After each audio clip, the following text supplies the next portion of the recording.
एक बेस बना ली और ये बात समझ आ गई कि यार रिस्क जो है वो असल में ये है कि व्हाट मे गो रॉन्ग, गलत क्या हो सकता है। और मैंने कल की क्लास में सारी मेहनत इस चीज पे की कि मैं आपको फिजिकली अपने इर्द गिर्द में जो रिस्क है वो जरा समझाऊं। मुझे ना आज थोड़ा सा आईटी की दुनिया में जाना है और आज मैंने जो आपको वहां से लेकर जाना है, जो असल गेम है सारी, वो तो इंफॉर्मेशन टेक्नोलॉजी की है और हमारा कोर्स भी वही है। लेकिन मुसीबत ये कि चूंकि हम अपनी आम जिंदगी में जो चीजें देख रहे हैं हमें उसका सहारा लेना पड़ता है ताकि हम टेक्नोलॉजी की बात को देखें। यार मेरा पॉइंट समझ आ रहा है? अच्छा, मैंने कल की ज्यादातर डिस्कशन में फिजिकल एग्जांपल दी, आज भी इंशाल्लाह फिजिकल लाइफ की मेजर एग्जांपल दूंगा, लेकिन थोड़ा सा रिस्क रीडिफाइन करते हैं टेक्नोलॉजी की एंगल से। सर रिस्क क्या हो सकता है? हम एक काम करते हैं, हम आईटी को समझने के लिए ही आपके पोर्टल की एग्जांपल ले लेते हैं जिस पर आपको एक्सेस मिली हुई है और आप क्लास ले रहे हैं। सर क्या रिस्क है? इस बात का रिस्क है कि जिस डिवाइस पर आप वो क्लास लेते हैं वो डिवाइस चोरी हो जाए, वो डिवाइस गुम जाए, उस डिवाइस को कोई तोड़ दे।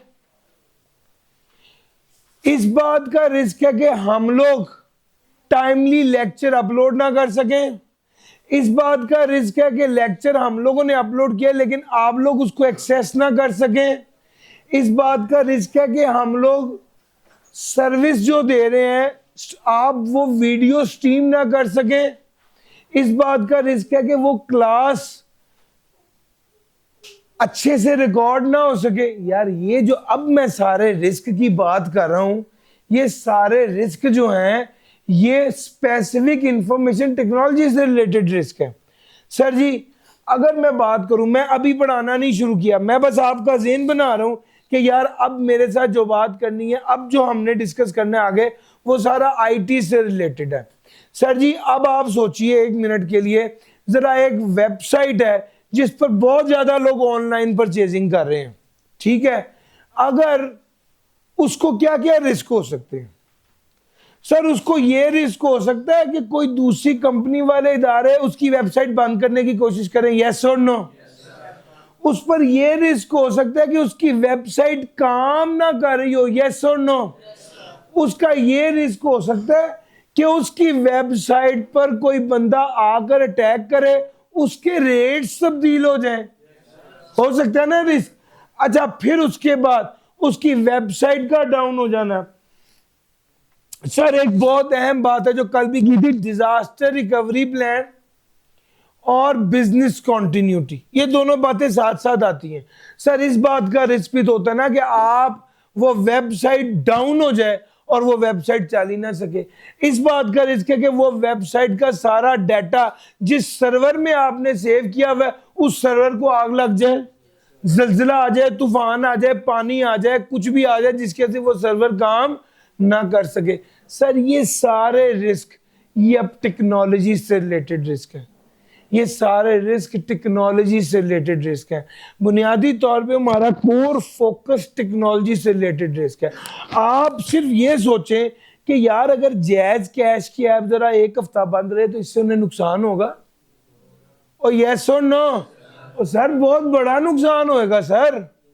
सर जी आप सोचें उनकी रूटीन में कितनी ज्यादा ट्रांजैक्शंस हैं और वो ट्रांजैक्शंस जब वो नहीं हो पाएंगी तो सर बड़ा ज्यादा नुकसान हो जाएगा सर। सर ये जो लॉस है, आपकी ऐसी वेबसाइट है कि एक एक घंटे में एक एक लाख ऑर्डर्स आते हैं सर। वॉलमार्ट है, अलीबाबा है, पूरी दुनिया से ऑर्डर आ रहे हैं सर। तो आपको क्या लगता है अगर इनकी वेबसाइट बंद रहे तो इन्हें नुकसान होगा या नहीं? सर बहुत बड़ा लॉस होगा। तो इस बात, बस जो नुकसान है वही रिस्क है। अच्छा अब एक तरफ ये एक पहलू है यार, मैं आपको बताऊं आईटी का पूरा टॉपिक इंशाल्लाह जब मैं कवर करूंगा ना तो फिर मैं आपको एक जिसको कहते हैं ना, इनकी आईटी में जितनी टोटल 35 बातें हैं वो सारी मैं आपको एक गो में बताऊंगा कि यार हमने इतना घूम फिर के ये 35 बातें टोटल इसके अंदर है, 36वीं बात नहीं होगी। लेकिन अलग-अलग टॉपिक्स में अलग-अलग अंदाज से वो बात लिखी होती है। अच्छा जरा एक बात और देखिए सर जी आ जाइए सर,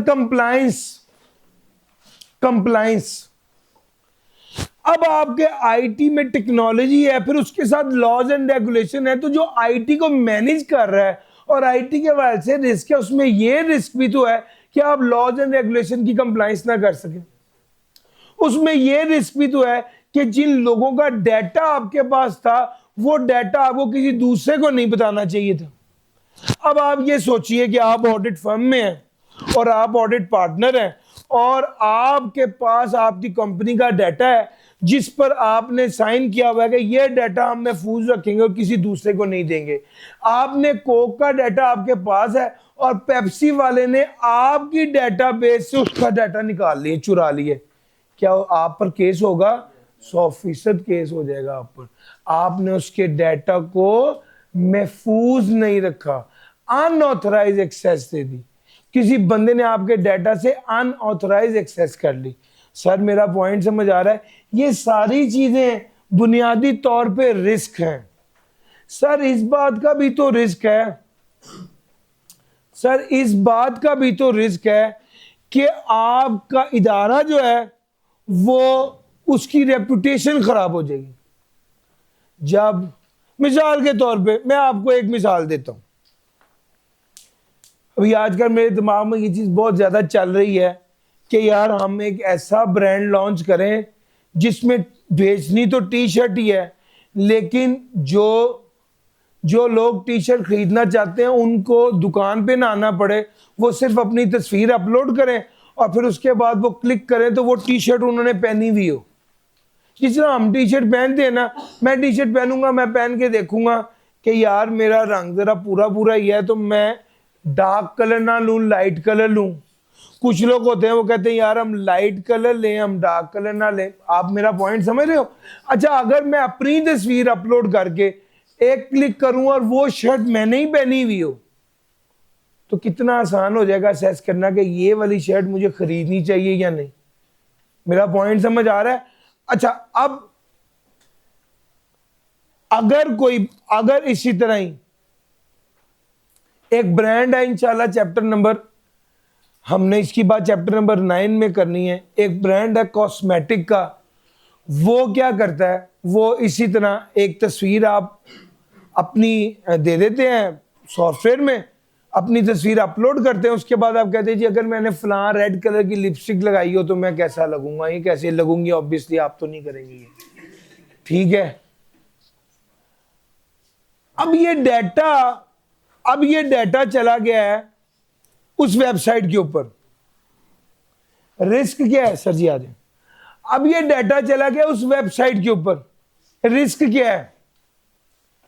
रिस्क ये है कि उस वेबसाइट से डाटा डिलीट हो जाए या उस वेबसाइट पर जहां पे डाटा आपने अपलोड किया वहां से मिसयूज हो जाए, तो क्या आप दोबारा कभी उस वेबसाइट पर जाएंगे? लोगों का एतमाद खत्म हो जाएगा। सर जी आपका जो दोस्त आपको कहे कि यार मेरे साथ बड़ा बुरा हुआ है, मैंने यूनिवर्थ में शॉपिंग करते हुए अपना क्रेडिट कार्ड डाला है, मेरे उसके बाद अगले दिन मेरे अकाउंट से 5 लाख रुपया किसने निकाल लिया। लेट्स से अगर आपको कभी ऐसा पता चले तो आप उस वेबसाइट पर जाकर क्रेडिट कार्ड नंबर डालेंगे, यस और नो? सर इसका मतलब ये है इदारा अवाम का कॉन्फिडेंस अगर आप पर ना हुआ तो भी बहुत बड़ा मसला हो जाएगा। ये भी बहुत बड़ा रिस्क है कि कस्टमर और क्लाइंट्स आप पर एतमाद ना करें, कोई ऐसा इंसिडेंट हो जाए कि लोग आप पर एतमाद ना करें। यार मेरा पॉइंट समझ आ रहा है? सर ये सारे रिस्क हैं। फाइनेंशियल लॉस तो रिस्क है कि रुपए पैसों का नुकसान हो जाएगा। सर जी आपको एक और रिस्क होता है। अब मिसाल के तौर पे वो लोग जो किसी मॉडल की तस्वीर लगा देते हैं और अपनी शर्ट बेच रहे हैं, उनको मैं जाके बताऊंगा यार मैं तो इंशाल्लाह अब इस तरह बेचूंगा, किसी मॉडल की तस्वीर नहीं होगी, उस बंदे की अपनी तस्वीर होगी, और वो तस्वीर के ऊपर क्लिक करेगा तो वो वाली शर्ट पहन के असेस कर लेगा कि यार ये कैसी लग रही है और मुझे ये शर्ट खरीदनी चाहिए या नहीं। कोई बड़ी साइंस नहीं है, सिर्फ एक डिजिटल लेयर ही ऐड होती है। इंशाल्लाह चैप्टर 9 में पढ़ाऊंगा। अब जरा बात सुनिएगा, अब ये जो सारी स्टोरी है, अब जैसे ही पता चलेगा यूनिवर्स वाले को कि कैम्ब्रिज वाला ये कर रहा है, तो क्या कंपेटिटिव डिसएडवांटेज होगा या नहीं होगा? सर ये भी तो रिस्क है कि दूसरा कंपेटिटर आपसे टेक्नोलॉजी में आगे चला जाए और आपको रिस्क हो जाए।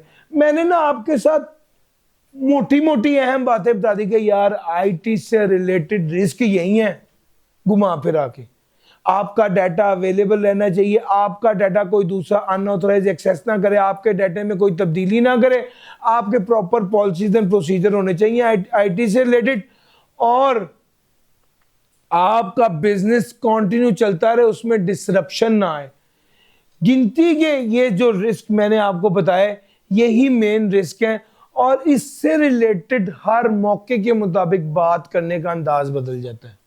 मैंने आपको कल रिस्क का पूरा फ्रेमवर्क बताया कि यार रिस्क जो है उसमें मेनली 4 बातें हैं। सबसे पहले रिस्क को आइडेंटिफाई करना होता है, फिर उसके बाद असेसमेंट करनी होती है, फिर उसके बाद मिटिगेशन है, फिर उसके बाद मॉनिटरिंग। मेजर ये 4 बातें थी। फिर उसके बाद मैंने आपको कल के लेक्चर में ही आपको 6 बातें और बताई थी।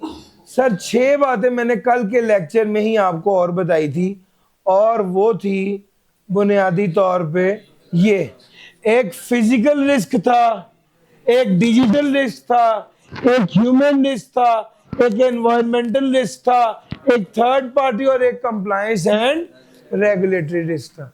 सर जी टोटल क्रक्स ये 2 बातें थी कल मेरी।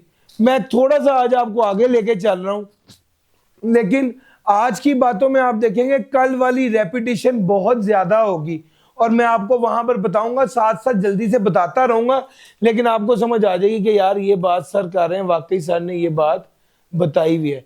मैं अभी आपको जो बात बताना चाह रहा हूं sir ji, foundational IT security के मेजर्स, इसमें सबसे पहले आ गया एक्सेस कंट्रोल। कल एक्सेस कंट्रोल के बारे में बड़ी डिटेल से बात हुई थी।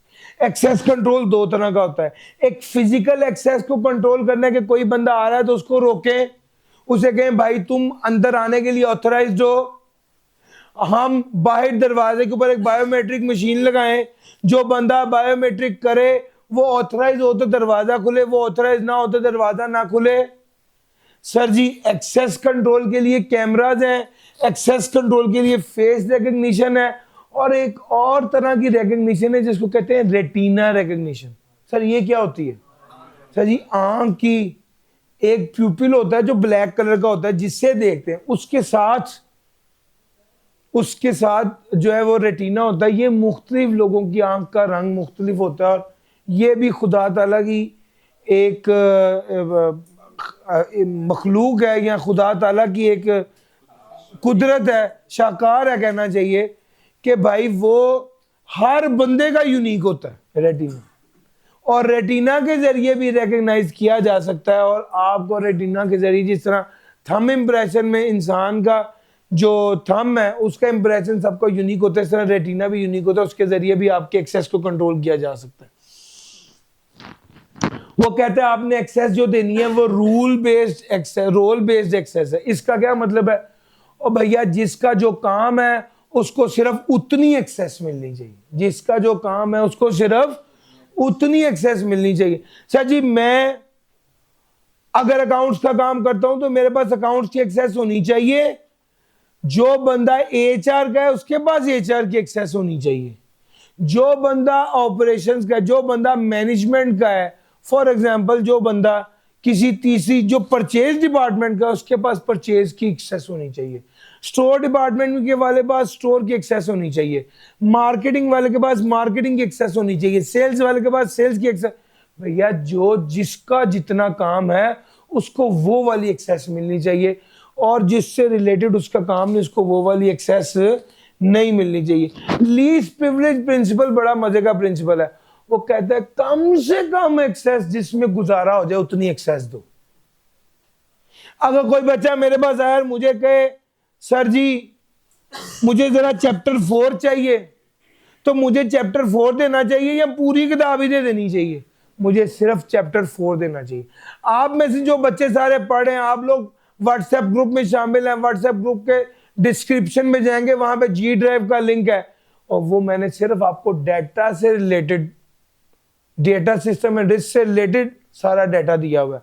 वहां पर मैंने टैक्स का डाटा नहीं दिया हुआ, ऑडिट का डाटा नहीं दिया हुआ, CFAP 5 का डाटा, जिसका जितना काम है उसको उतनी ही एक्सेस मिलनी चाहिए। मल्टी फैक्टर ऑथेंटिकेशन क्या है? जब एक से ज्यादा तरीकों से आपको ऑथराइज किया जाए, ऑथेंटिकेट किया जाए। लॉगिन आईडी और पासवर्ड ऑथेंटिकेशन होते हैं, ठीक हो गया। इसके अलावा वो कहता है भैया आपको मैंने SMS किया है वो वेरीफाई करो, या वो कहता है मैंने आपको जीमेल किया है वो वेरीफाई करो, या वो कहता है मैंने आपको जीमेल किया है वो वाला कोड वेरीफाई करो। ये जो वेरिफिकेशन होती है ये मल्टी फैक्टर वेरिफिकेशन होती है। मैंने अगर बैंक में अपना क्रेडिट कार्ड बंद करवाना है, मैं फोन करता हूं तो वो मुझे कहता है अस्सलाम वालेकुम जी, मैं कहता हूं जी मैं अली इमरान हूं। मैंने एक बार कार्ड बंद करवाया था, मैंने फोन किया, उसने मेरा वो कार्ड ही बंद नहीं किया। मैं कहा क्यों, आप क्यों बंद नहीं कर? उसने कहा जो रजिस्टर्ड नंबर है उस नंबर से कॉल करें, बैंक के पास जो आपका रजिस्टर्ड नंबर है। फिर मैंने उस नंबर से कॉल किया, उससे मुझसे अम्मी का नाम, अब्बू का नाम, अकाउंट का नंबर, इवन वो लास्ट 2-3 ट्रांजैक्शन भी पूछते हैं। बेसिकली ये क्या है? ये भी मल्टी फैक्टर ऑथेंटिकेशन है। आपको एक से ज्यादा चीजों से आपको ऑथेंटिकेट करना कि क्या यही बंदा है। पासवर्ड भी लगा रहे हैं, one time password smart card के लिए भी लगा रहे हैं, बायोमेट्रिक भी है। ये मल्टी फैक्टर, दो या दो से ज्यादा तरीकों से वेरीफाई करना। सर एक्सेस कंट्रोल है। हाँ, अब आ गया प्रिविलेज्ड आइडेंटिटी मैनेजमेंट। ये क्या है? एक मिसाल देता हूं, बस ये मिसाल आपने पिक कर ली तो आप ये टॉपिक समझ जाएंगे। हमारे पास ना एक बच्चा है जिसने लास्ट टाइम मेरिट लिया, पता है ना आपको? सर जी कॉस्ट में लिया है मेरिट, R1 में। सर जी R1 में सर जवाद के बच्चे ने, स्टूडेंट ने मेरिट लिया। हमने उसको बुला के पता क्या कहा है? तुम्हारे पास सारे टीचर्स के सारे कोर्स की एक्सेस है, जिससे मर्जी पढ़ो। अब आप में से जितने लोग पढ़ रहे हैं, सब लोगों के पास उन्होंने जो फीस दी है उसके मुताबिक उनको एक्सेस मिली हुई है, यस और नो। लेकिन उस बच्चे को क्या एक्सेस दे दी? कैफ की सारी एक्सेस उसको दे दी, हर सब्जेक्ट की, हर टीचर की एक्सेस दे दी। इस तरह के अकाउंट को और इस तरह की आइडेंटिटी को कहते हैं प्रिविलेज्ड आइडेंटिटी मैनेजमेंट। आप कहें सर आप मुझे भी दे दें, तो मैं कहूंगा सर आप भी मेरिट ले आओ। मेरिट मिलने की वजह से ही उसको ये एक्सेस दी है ना सर, ये प्रिविलेज्ड एक्सेस है। अब ये जो प्रिविलेज एक्सेस है, इसको प्रॉपर मैनेज किया कि इसको कौन कौन सी एक्सेस देनी है, हमने इसको मैनेज किया। और फिर अगर कोई बच्चा, यहां पर कोई और स्टूडेंट है जिसने 2 कोर्स लिए हुए, उसका पासवर्ड चोरी होने के चांसेस ज्यादा हैं, या उस बच्चे का पासवर्ड चोरी होने के चांसेस ज्यादा हैं जिसके पास सारी एक्सेस है। और जिसके पास हर कोर्स की एक्सेस है, लाजमी बात है उसका पासवर्ड, उसका लॉगिन जो बंदा चुराएगा वो ज्यादा वो सुकून में रहेगा। उसको पता है यार जिसने जो कोर्स चाहे मैंने पढ़ना होगा मैं पढ़ लूंगा। सर जी अब जो प्रिविलेज आइडेंटिटी मैनेजमेंट है, सबसे पहले फीचर्स ये हैं कि भाई उसको एक्सेस जब जो कह रहा है हम उसे प्रोवाइड कर रहे हैं। अच्छा, ये वाली एक्सेस अनलिमिटेड टाइम के लिए नहीं होती, ये वाली एक्सेस कब तक के लिए? इस पेपरों के दिनों तक के लिए। सर एक्सेस भी monitoring and alerting of privilege activity. हाँ, अगली बात ध्यान में रखना, ये बच्चा पढ़ क्या रहा है और कर क्या रहा है, ये भी देखना बहुत जरूरी है। इसकी एक्टिविटी को मॉनिटर किया जाता है, इसकी एक्टिविटी को मॉनिटर किया जाता है। सर जी एक बात और भी बता दूं, इसकी एक मिसाल और ले लो। सर जी जो आपका एडमिनिस्ट्रेटर होता है ना IT का, उसके पास भी एक्सेस होती है, उसके पास भी प्रिविलेज एक्सेस होती है। हम लोग बड़ी ध्यान से उसको मॉनिटर करते हैं IT वाले कि भाईजान क्या ये बंदा कौन कौन सी एक्टिविटी परफॉर्म कर रहा है। अच्छा, होता है ऐसे कि जैसे ही वो लॉगिन आईडी और पासवर्ड डालता है ना, उसकी स्क्रीन रिकॉर्ड हो रही होती है, उसकी सारी एक्टिविटीज मॉनिटर्ड होती हैं। क्यों? उसके पास अनलिमिटेड एक्सेस है। क्या पता वो ना हो, कोई और बंदा हो जो उसके लॉगिन आईडी और पासवर्ड को डालकर कोई एक्टिविटी परफॉर्म कर दे। जिसके पास एक्स्ट्राऑर्डिनरी राइट्स हैं, वो उसके पास एक्स्ट्राऑर्डिनरी पावर है कि वो इदारे को नुकसान भी उतना ही पहुंचा सकता है। यार मेरा पॉइंट समझ आ रहा है? इसलिए हम उसको क्या कर देते हैं, इसकी कुछ एग्जांपल्स हैं। माइक्रोसॉफ्ट एंट्रा आईडी, ये क्या कहते हैं, माइक्रोसॉफ्ट में भी जो माइक्रोसॉफ्ट 360 रिसोर्स है, इसमें भी बाज़ औक़ात इस तरह की ऑप्शन होती है कि आपके पास प्रिविलेज एक्सेस होती है, जब चाहें जिस मर्जी क्या कहते हैं एप्लीकेशन को यूज़ कर लें। बहरहाल प्रिविलेज एक्सेस को मैनेज भी करना होता है। मैनेजमेंट में सबसे पहले तो भाई ये वाली प्रिविलेज एक्सेस के पासवर्ड होते हैं, पासवर्ड प्रोटेक्टेड होती है। दूसरा, जो भी एक्टिविटी परफॉर्म करेगा उसको रिकॉर्ड करेंगे।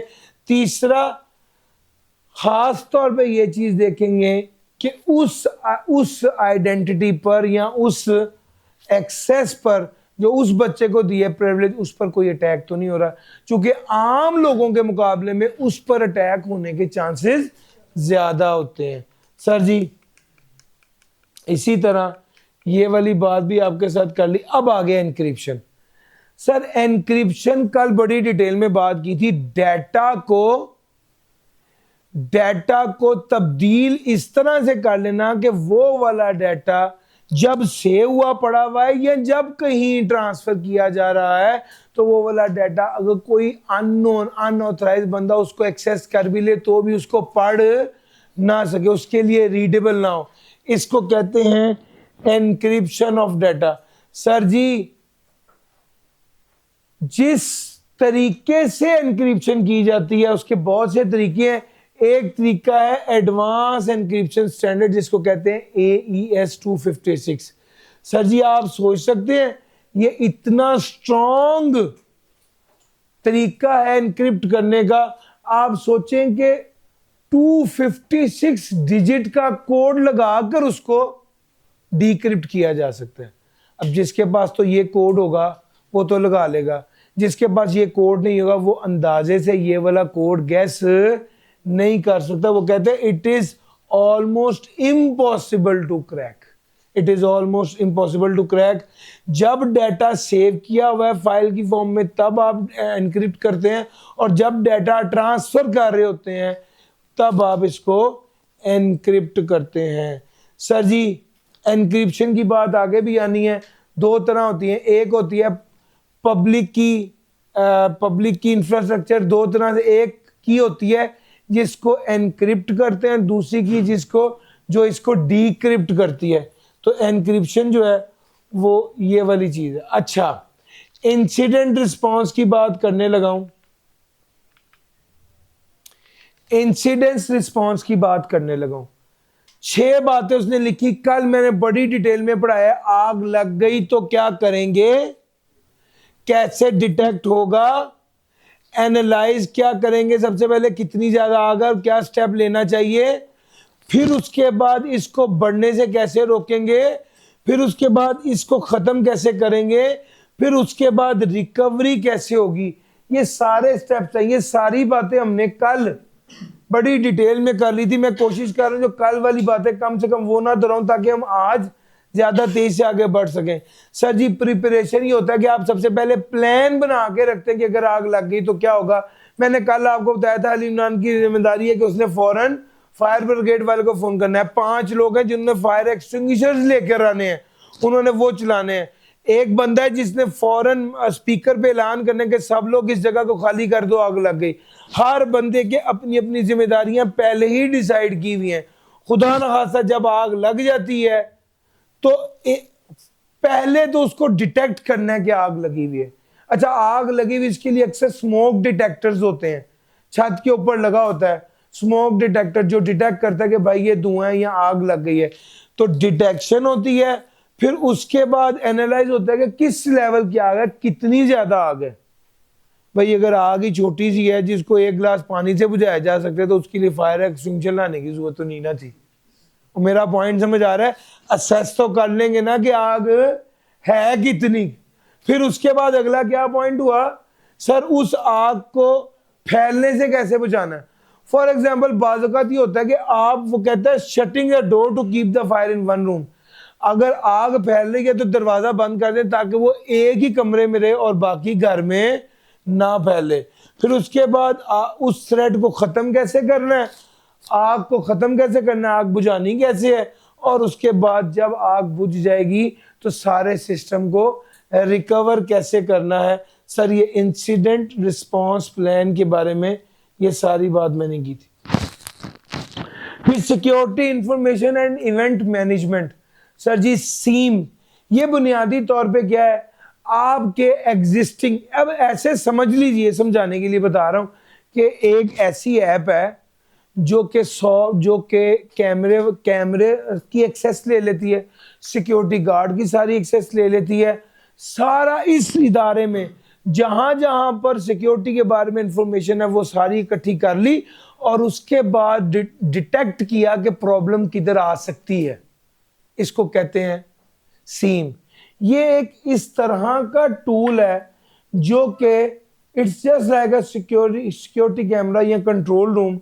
ये सारा डाटा कलेक्ट करता है सिस्टम से, सर्वर से, वायर फॉल से, और फिर उसके बाद ये सिक्योरिटी टीम को अलर्ट करता है कि कहां से आ सकता है। यानी ये जायजा ले लेते हैं ना आपके सिस्टम में जो जो प्रॉब्लम होती है, जो प्रॉब्लम होती है या जो जो इंफॉर्मेशन होती है वो सारी कलेक्ट करके फिर हिसाब लगा लेते हैं कि कहां से प्रॉब्लम आ सकती है, उस पर ये अलर्ट रहता है। और ये बेसिकली मॉनिटरिंग टूल है। Security information and event management क्या है, ये मॉनिटरिंग ऑफ रिस्क में आता है, ये डिटेक्ट करता है, और ये ना एक चीज होती है प्रोएक्टिव, ये बात आपके साथ हुई थी कल। प्रोएक्टिव किसको कहते हैं, या एक होता है प्रोएक्टिव और एक होता है रिएक्टिव। रिएक्टिव ये है कि उसने, एक बंदे ने आपको थप्पड़ मारा और आपने भी उसके जवाब में उसको थप्पड़ मारा, इसको कहते हैं रिएक्टिव। प्रोएक्टिव ये होता है कि आपने एक बंदे का मुंह देखा और आपने उसका हाथ देखा, आपने हिसाब लगा लिया कि मुझे चपेट मारनी है, तो आपने उसे कहा अगर तुमने मुझे हाथ लगाया तो मैं तुम्हारे हाथ तोड़ दूंगा। यार मेरा पॉइंट समझ आ रहा है, इसको कहते हैं प्रोएक्टिव। प्रोएक्टिव का मतलब होता है कि आप अलर्ट रहें कि आगे क्या होने वाला है ताकि आप बहुत अच्छे से रिस्पॉन्ड कर सकें। सर अच्छा जी, ये वाली सारी बातें हो गई। एक बात जो मैंने सबसे पहले आपके साथ की थी, मैंने वही आपको सबसे पहले आज ये बताया कि यार असल में रिस्क हैं कौन कौन से। अगर आपको वो रिस्क समझ आ जाए ना तो फिर आपको इसके ऑब्जेक्टिव्स पता चल जाएंगे बुनियादी तौर पे कि क्या ऑब्जेक्टिव्स हैं।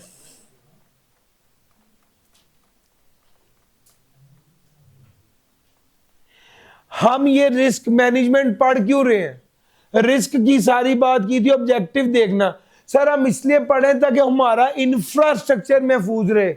सर इंफ्रास्ट्रक्चर में हार्डवेयर भी आता है, इंफ्रास्ट्रक्चर में सॉफ्टवेयर भी आता है, इंफ्रास्ट्रक्चर में नेटवर्क भी आता है। ये सारी चीजें फिजिकल डैमेज से भी महफूज रहे, अनऑथराइज एक्सेस से भी महफूज रहे, और फेलियर, टेक्निकल फेलियर से भी महफूज रहे। एंश्योर डाटा इंटेग्रिटी, सर जी हमारे डाटा में कोई तब्दीली ना कर दी जाए, इससे महफूज रखने के लिए भी रिस्क मैनेजमेंट होती है। सर आपका सिस्टम डाउन ना हो जाए, आपकी वेबसाइट डाउन ना हो जाए, उसके लिए अवेलेबिलिटी। सर जी ये सारे वही रिस्क है। बेसिकली मेंटेन सिस्टम अवेलेबिलिटी को बीसीबी भी कह सकता हूं, बिजनेस कंटिन्यू प्लानिंग। यार पढ़ाया हुआ है ना, वो भी यही है। सर डाटा इंटेग्रिटी, अनऑथराइज बंदा एक्सेस ना करे। Sir mitigate cyber security threat. Cyber security threat कौन से हैं, कल पढ़ाए थे, साइबर अटैक्स, मेलवेयर भी पढ़ा दिया था, फिशिंग भी पढ़ा दिया था, जीरो डे एक्सप्लॉइट भी पढ़ा दिया था। सर ये सारे वो हैं। सर जी जीरो डे एक्सप्लॉइट मैंने पढ़ाया कि हमने कहा कि यार अभी तो हमने घर बनाया ही है, अभी दरवाजा लगाया और सोचा कि ताला लगा लें, चोरी हो गई। यार मेरा पॉइंट समझ आया। इसका मतलब है कि वो अभी उसको एक्सप्लॉइट यानी कमी रहे हुए अभी 0 डे हुआ था तो वहीं से ये अटैक हो गया। इसको कहते हैं 0 डे एक्सप्लॉइट। अच्छा जी, strategic importance of risk management, ये वाली बात भी कल रह गई थी। सर जी स्ट्रेटेजिक इंपॉर्टेंस की अगर मैं बात करूं, यकीन माने वही 4-5 बातें जो उसने उधर की हैं यहाँ पे दूसरे अंदाज से लिखी हैं। एंश्योर बिजनेस कॉन्टिन्यूटी, वही वाली बात है। लॉज एंड रेगुलेशन की कंप्लायंस, वही वाली बात है। बिल्ट ट्रस्ट, एंश्योर करना के कस्टमर्स क्लाइंट्स का आप पर ट्रस्ट रहे। इंप्रूव एजिलिटी, सर आप रिस्क मैनेजमेंट इसलिए भी करते, एजिलिटी का क्या मतलब होता है सर? असल में एजाइल का लफ्ज है तेज से, एजिलिटी का मतलब होता है तेजी या जल्दी। लेकिन जब आईटी में ये लफ्ज इस्तेमाल होता है ना एजिलिटी, तो इसका मतलब होता है एडेप्टेबिलिटी, जिसका मतलब ये होता है कि यार आप भी अपने इदारे में तेजी से तब्दीली करें, आप भी अपने इदारे में तेजी से अपग्रेडेशन तब्दीली करें आईटी के हवाले से। वो कहते हैं आपकी एजिलिटी। और रेजिलियंस क्या होता है? ये लफ्ज काफी फ्रीक्वेंटली यूज हो रहे हैं। रेजिलियंस कहते हैं साबित कदम रहने को। आपके आईटी का मतलब यह कि उस पर अटैक हुआ है लेकिन वो फिर भी ऑपरेशंस परफॉर्म करता रहे, सिस्टम डाउन ना हो। यार मेरा पॉइंट समझ आ रहा है? इसको कहते हैं रेजिलियंस। वो कहता है आपका सिस्टम रिजिलियंट है, गर्चे अटैक हुआ है उस सिस्टम पर, मैलिशियस अटैक हुआ है, बट इसके बावजूद वो काम करता रहा है। सर ऐसे ही है जैसे एक बंदा जो है उस पर लोग हमला कर रहे हैं, लोग मार रहे हैं, वो किसी दूसरे मुल्क में है, कोई बंदा जो है वो उसको मार भी रहा है तो वो अपनी नमाज मुकम्मल करता है कि नहीं मैंने नमाज मुकम्मल करनी है। अक्सर ऐसे वीडियोस देखते हैं ना, कोई बंदा पीछे से उसको डंडे मार रहा है लेकिन वो नमाज मुकम्मल करके ही हटता है। उस बंदे के बारे में कहा था ये रिजिलियंट आदमी है, यानी इसने जो साबित कदम रहा है अपने काम के। इसी तरह ही बिल्कुल आईटी सिस्टम के बारे में भी है कि छोटी मोटी प्रॉब्लम्स के बावजूद वो सिस्टम चलता रहे। यार मेरा पॉइंट समझ आ रहा है? इसको कहते हैं रिजिलियंट। अच्छा जी, और मैंने ये वाली बात भी आपके साथ की थी कंपेटिटिव एडवांटेज वाली। सर जी अगर आपकी आईटी की रिस्क मैनेजमेंट बेहतर है और आपकी टेक्नोलॉजी बेहतर है तो याद रखिएगा आपको एडवांटेज मिल जाएगा। अब जो मैंने आपके साथ ये वाला आइडिया शेयर किया है कि आपकी तस्वीर अपनी होगी और उस पर आप खुद सेलेक्ट करेंगे ऑनलाइन और वो वाली शर्ट आपने पहनी होगी, आप असेस करेंगे ये मैंने खरीदनी है या नहीं खरीदनी। ये बुनियादी तौर पर अगर इस तरह का आईटी मैनेजमेंट स्ट्रांग और आप इस तरह का टेक्नोलॉजी या इस तरह की चीज ऐप लेके आए तो उससे आपको क्या मिल जाएगा? कंपेटिटिव एडवांटेज मिल जाएगा। यही ऑब्जेक्टिव होता है sir. Supporting digital transformation, sir जी टेक्नोलॉजी में जो तब्दीली आ रही है, आपका आईटी का डिपार्टमेंट, आईटी की रिस्क मैनेजमेंट इंपॉर्टेंट इसलिए है कि आप टेक्नोलॉजी की तब्दीली को उसके साथ साथ लेकर चलें। यानी टेक्नोलॉजी में तब्दीली आ रही है उसके मुताबिक अपने सिस्टम को अपग्रेड करें। तो सर समझ आ रहा है? इससे क्या होगा? यानी डिजिटल ट्रांसफॉर्मेशन को सपोर्ट करें। अब क्लाउड है, आर्टिफिशियल इंटेलिजेंस है, ब्लॉकचेन है, बिग डाटा है, ये सारी जदीद टेक्नोलॉजीज हैं।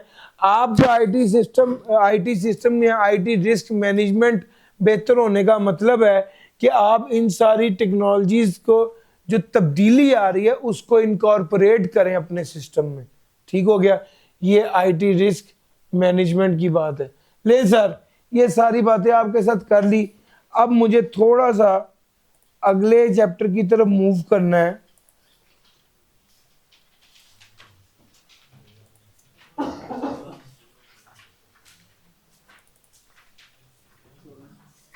सर जी मैं अभी करवाना है मैंने चैप्टर नंबर 16।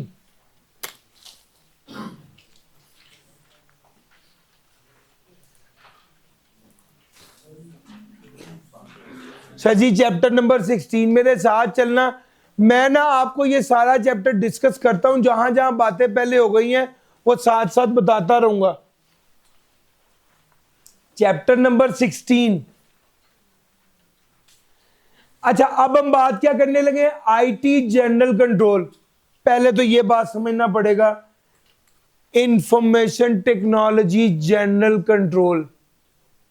सर दो तरह की चीजें हैं, एक जनरल कंट्रोल्स हैं और एक एप्लीकेशन कंट्रोल है। मैंने पहले ही इसीलिए आपको कल कंट्रोल बड़ी ध्यान से समझा दिया था। क्या ज़हन में है? यस और नो? रिस्क के जवाब में जो आप अमल कर रहे हैं, काम कर रहे हैं, वो कंट्रोल है। अब ये दो तरह के होते हैं, एक जनरल कंट्रोल और एक एप्लीकेशन कंट्रोल। सर जी ये मोबाइल मेरे पास है, जनरल कंट्रोल क्या है?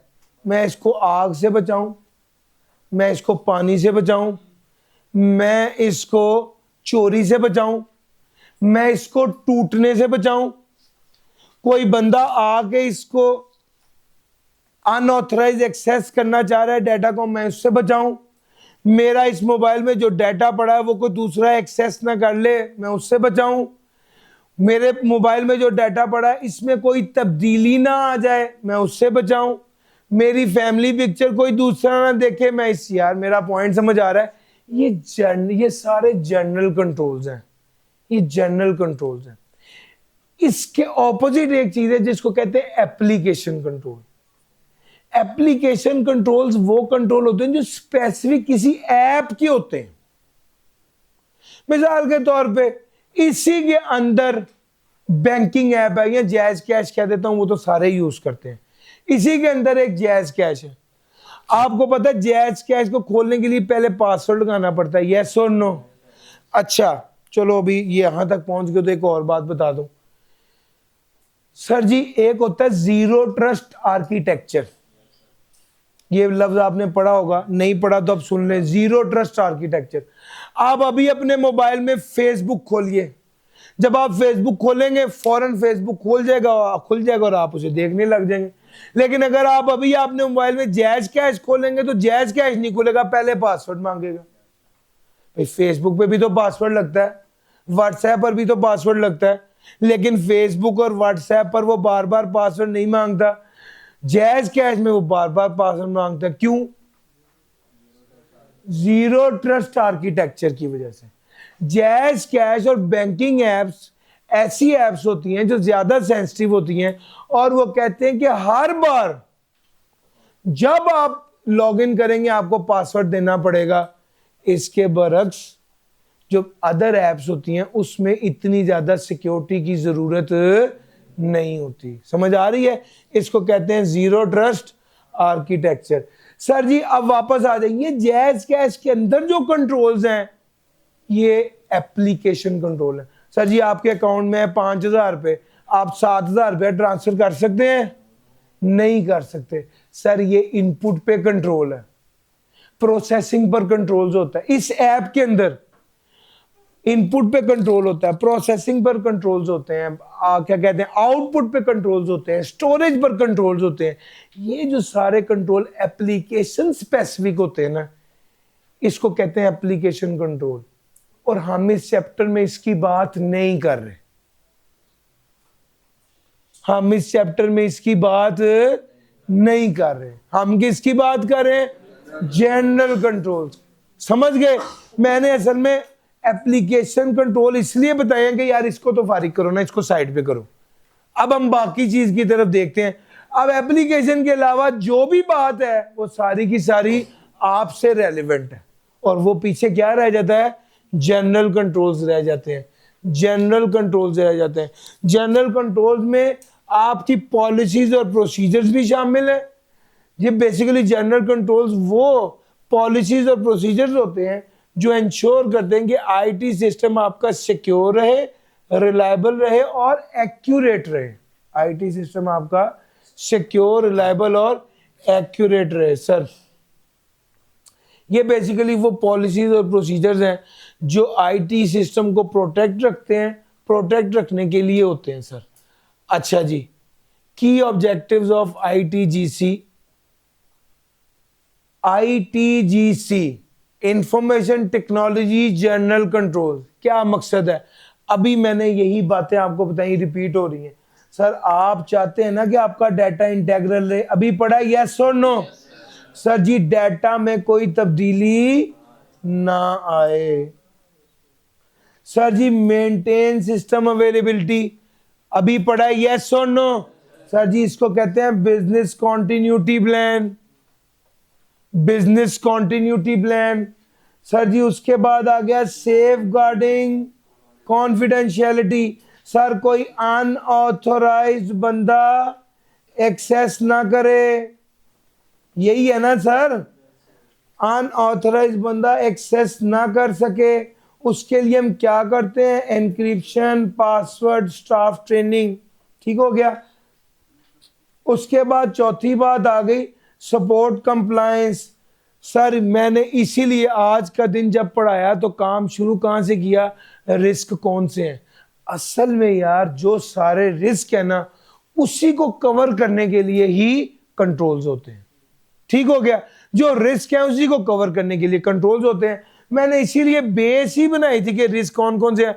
आप गौर कीजिए, क्या इस बात का रिस्क मैंने बताया था कि भाई लॉज एंड रेगुलेशन की नॉन कंप्लायंस ना हो जाए, आपके खिलाफ कानूनी कार्रवाई ना हो जाए, आपके खिलाफ केस ना हो जाए, आपकी इदारे का नाम खराब ना हो जाए। यार मेरा पॉइंट समझ आ रहा है? वही क्या है? सपोर्ट कंप्लायंस है। सर जी मैं फिर कह रहा हूं इंशाल्लाह कल मैंने इस एरिया को कंप्लीट करना है।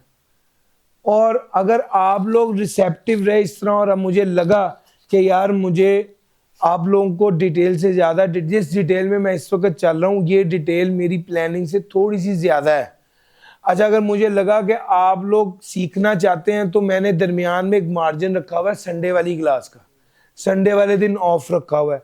अगर अब मुझे लगा कि आप लोग पढ़ना चाह रहे हैं इस डिटेल से तो हम ऐसा भी कर सकते हैं कि संडे वाली क्लास ऑन कर दें ताकि हम अपना सेशन भी टाइमली क्लोज करें और आप लोग मैक्सिमम डिटेल भी एक्सप्लोर कर सकें।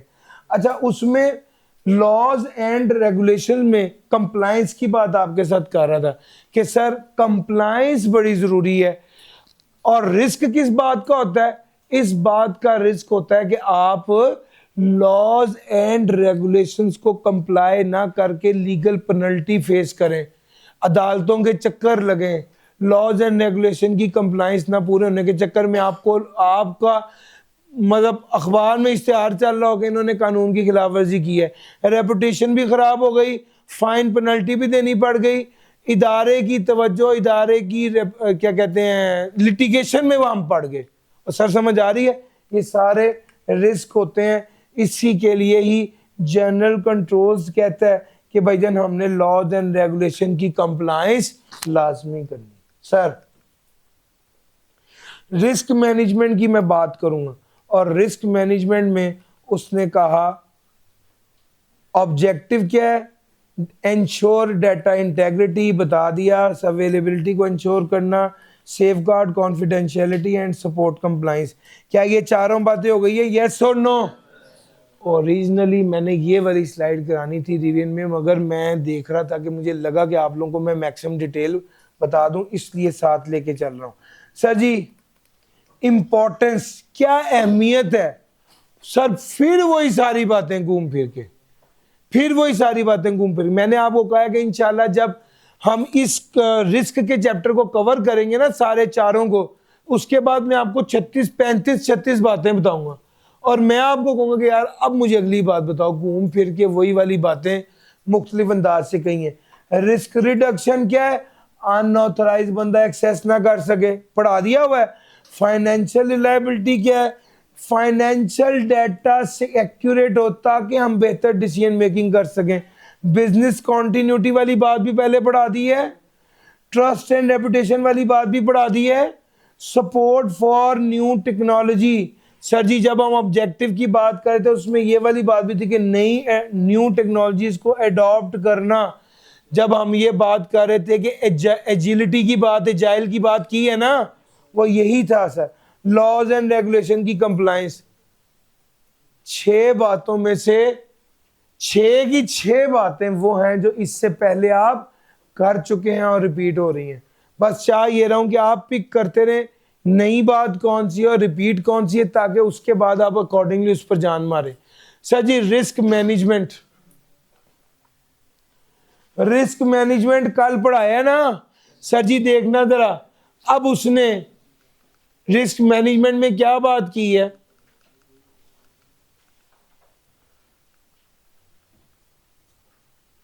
अच्छा जरा एक बार पहले हम की कंपोनेंट्स की बात कर लेते हैं, ये तो हो गई बात की कंपोनेंट्स। हाँ ये 5 बातें नहीं है, सिर्फ अंदाज नया है, शायद बातें वही पुरानी हम कर रहे होंगे। सर जी की components of general IT control, इसमें से सवाल आना है।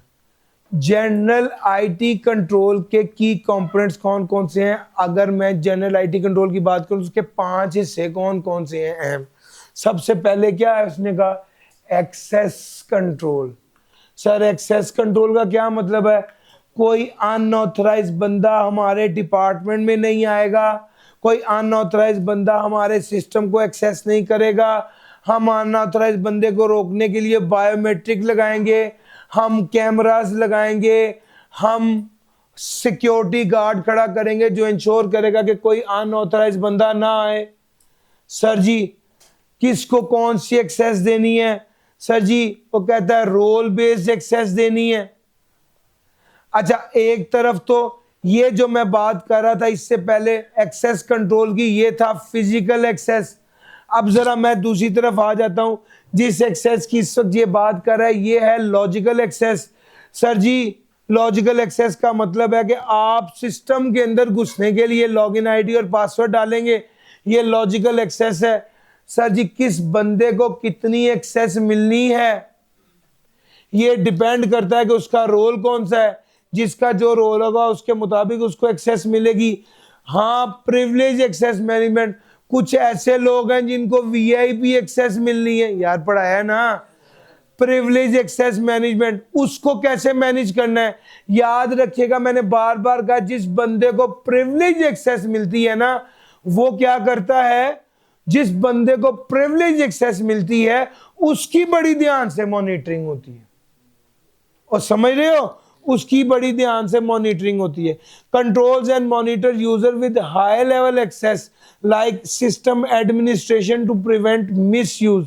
दे include logging activities, limiting access time and use separate admin account. Sir जी बाज़ औक़ात तो अगर बहुत ज्यादा एक्सेस, मिसाल के तौर पे अब मेरी ये भी बात समझना, ये प्रिविलेज एक्सेस मैनेजमेंट में एक की बात है, इंपॉर्टेंट बात है। Sir ji for example Atif साहब हैं, आतिफ साहब को तो पूरे एसबीआई की एक्सेस मिलेगी, यस और नो? उसके लिए पता है उसे कैसे कंट्रोल करते हैं? सर बजाय इसके कि उन्हें एक ही लॉगिन देकर पूरी एक्सेस दे दें जिसमें रिस्क हो, हम क्या करते हैं, हम एकेडमिक्स की एक्सेस के लिए एक अलहदा लॉगिन बनाया हुआ है और मैनेजमेंट की एक्सेस के लिए एक अलहदा लॉगिन बनाया हुआ है। उस सारी एक्सेस को ब्रेक कर दिया है 2-3 हिस्सों में, 2-3 अकाउंट्स में। पॉइंट समझ आ रहा है? मिसाल के तौर पे उसका फायदा क्या होगा, अगर कोई बंदा उनका लॉगिन हैक करता है और एक्सेस लेता है तो वो सारा कुछ एक्सेस नहीं कर पाएगा, एक लिमिटेड हद तक एक्सेस कर पाएगा। यार मेरा पॉइंट समझ आ रहा है? ये बिल्कुल ऐसे ही है जैसे सारे घर को एक चाबी लगाने की बजाय आपने क्या किया हुआ है, 2 दरवाजे लगा दिए, घर को 2 हिस्सों में तकसीम करके 2 चाबियां लगती हैं अलग-अलग। समझ आ रहा है? सर जी इसको कहते हैं, ये प्रिविलेज एक्सेस मैनेजमेंट है। और ये वाली बात तो मैंने बता दी कि भैया इस तरह के वीआईपी जो अकाउंट होते हैं इनकी मॉनिटरिंग लाजमी होती है, क्योंकि इनके अनऑथराइज एक्सेस के चांसेस भी, रिस्क भी ज्यादा होते हैं। अच्छा जी चेंज मैनेजमेंट आ गया। अब जरा चेंज मैनेजमेंट को दूसरे अंदाज से देखो। सर हमने एक चेंज करना है सॉफ्टवेयर में, तो ऐसा नहीं है कि मेरा दिल चाहे चेंज करना है और मैं चेंज कर दूंगा। सबसे पहले चेंज क्यों की जा रही है ये देखा जाता है, फिर चेंज अप्रूव कौन कर रहा है ये देखा जाता है। चेंज अप्रूव होने के बाद सिस्टम पर चेंज की जाती है, किसने की, कब की, क्यों की, और किसने इस चेंज को होते हुए चेक किया। और फिर उसके बाद जब ये चेंज हो जाती है तो फौरन देखते हैं कि यार इस चेंज की वजह से कोई और नुकसान तो नहीं हो गया, कोई और प्रॉब्लम तो नहीं बन गई, तो उसको भी देखा जाता है और फिर टेस्ट किया जाता है। याद रखिएगा, सॉफ्टवेयर में जब भी टेस्टिंग होती है तो 3 तरह की टेस्टिंग होती है। एक होती है यूनिट टेस्टिंग। यूनिट टेस्टिंग का मतलब है एक चीज को चेक करना। दूसरी होती है इंटीग्रेशन टेस्टिंग, यानी मिसाल के तौर पे एचआर का मॉड्यूल अलग है, सेल्स का मॉड्यूल अलग है, मार्केटिंग का मॉड्यूल अलग है, परचेज का मॉड्यूल अलग है। अब ये 4 मॉड्यूल अलग है, तो जब हमने टेस्टिंग करनी है तो सबसे पहले एक अलहदा मॉड्यूल को पूरा चेक करना है, फिर दूसरा, फिर तीसरा, फिर चौथा। अच्छा, ये सारे मॉड्यूल को अलग चेक करने के बाद फिर हमने इसकी इंटीग्रेशन चेक करनी। यार मेरा पॉइंट समझ आ रहा है? इसके जोड़ ठीक लगे हुए हैं? वो जोड़ समझ आ रहा है? इंटीग्रेशन चेकिंग करनी है। फिर उसके बाद यूजर एक्सेप्टेंस टेस्टिंग होती है। तो टेस्टिंग 3 तरह की होती है। अलग यूनिट ठीक काम करे, आपस में जोड़ ठीक जुड़ गए, और तीसरा यूजर, क्या यूजर राजी है अल्टीमेटली जिसके लिए किया है? तो sir change approval process, testing and validation, और तीसरा, अच्छा अब ये आखिरी बात सुन लो, डॉक्यूमेंटेशन। डॉक्यूमेंटेशन क्या है? सर जो भी चेकिंग हुई है ना, that should be documented. Change document होनी चाहिए आगे आने वालों के लिए। भाई बाद में आने वालों को पता हो कि सॉफ्टवेयर में ये वाली चेंज कब हुई थी, क्यों हुई थी, किसने की थी, किसने इसको चेक किया था, किस वक्त चेक किया था। मेरा पॉइंट समझ आ रहा है? सर ये डॉक्यूमेंट बहुत जरूरी है सारी सिस्टम मॉडिफिकेशन। सर जी अगला आ गया IT operation control. Sir ji operation control का मतलब है इदारे के लिए सबसे क्रूशियल ये होता है कि उसकी मशीन चलती रहे। तो पैसे आने होते हैं मशीन से। सर मेरी बात सुने, जो टेक्सटाइल मिल है उसकी मशीन चल रही है, कपड़ा बन रहा है, तो वो पैसे कमा रही है। हमारा इदारा एसबीआई, इसकी क्लासेस हो रही हैं, हम पैसे कमा रहे हैं। अगर आईटी की वजह से ये क्लास रुक जाए तो ये बड़ी तकलीफ दे बात है। वो कहते हैं यार ये नहीं होना चाहिए, हमारे ऑपरेशंस कंटिन्यू रहने चाहिए। हमें आईटी तब जहर लगती है जब आईटी की वजह से हमारी मशीन रुक जाती है। हमने आईटी को इतना चौकस रखना है कि हमारे ऑपरेशंस मुतासिर ना हो। सर जी अब आप मेरी बात सुने, अब आप सोचें जो बंदा काम ही वेबसाइट पे करता है, जिस बंदे की सेल ही सारी ऑनलाइन है, उसके लिए आईटी कितनी क्रूशियल हो गई। यार मेरा पॉइंट समझ आ रहा है? अभी देखें इस वक्त भी कल की जो क्लास हुई है उसमें जितने बच्चे फिजिकल थे तकरीबन 4 टाइम्स ऑनलाइन थे। ठीक हो गया। अब इसका मतलब यह है कि, और मैं YouTube वाले बच्चों की बात नहीं कर रहा जिन्होंने वीडियो बाद में देखी है, मैं उन बच्चों की बात कर रहा हूं जो लाइव थे। इसका मतलब ये कि मेरे ऑपरेशंस के लिए ये आईटी क्या हो गई है, बहुत क्रूशियल हो गई है। मुझे इसको साथ लेके चलना है। सर जी वो ये कह रहा है कि मेरे ऑपरेशंस नहीं खत्म होने चाहिए, मेरे ऑपरेशंस खराब नहीं होने चाहिए।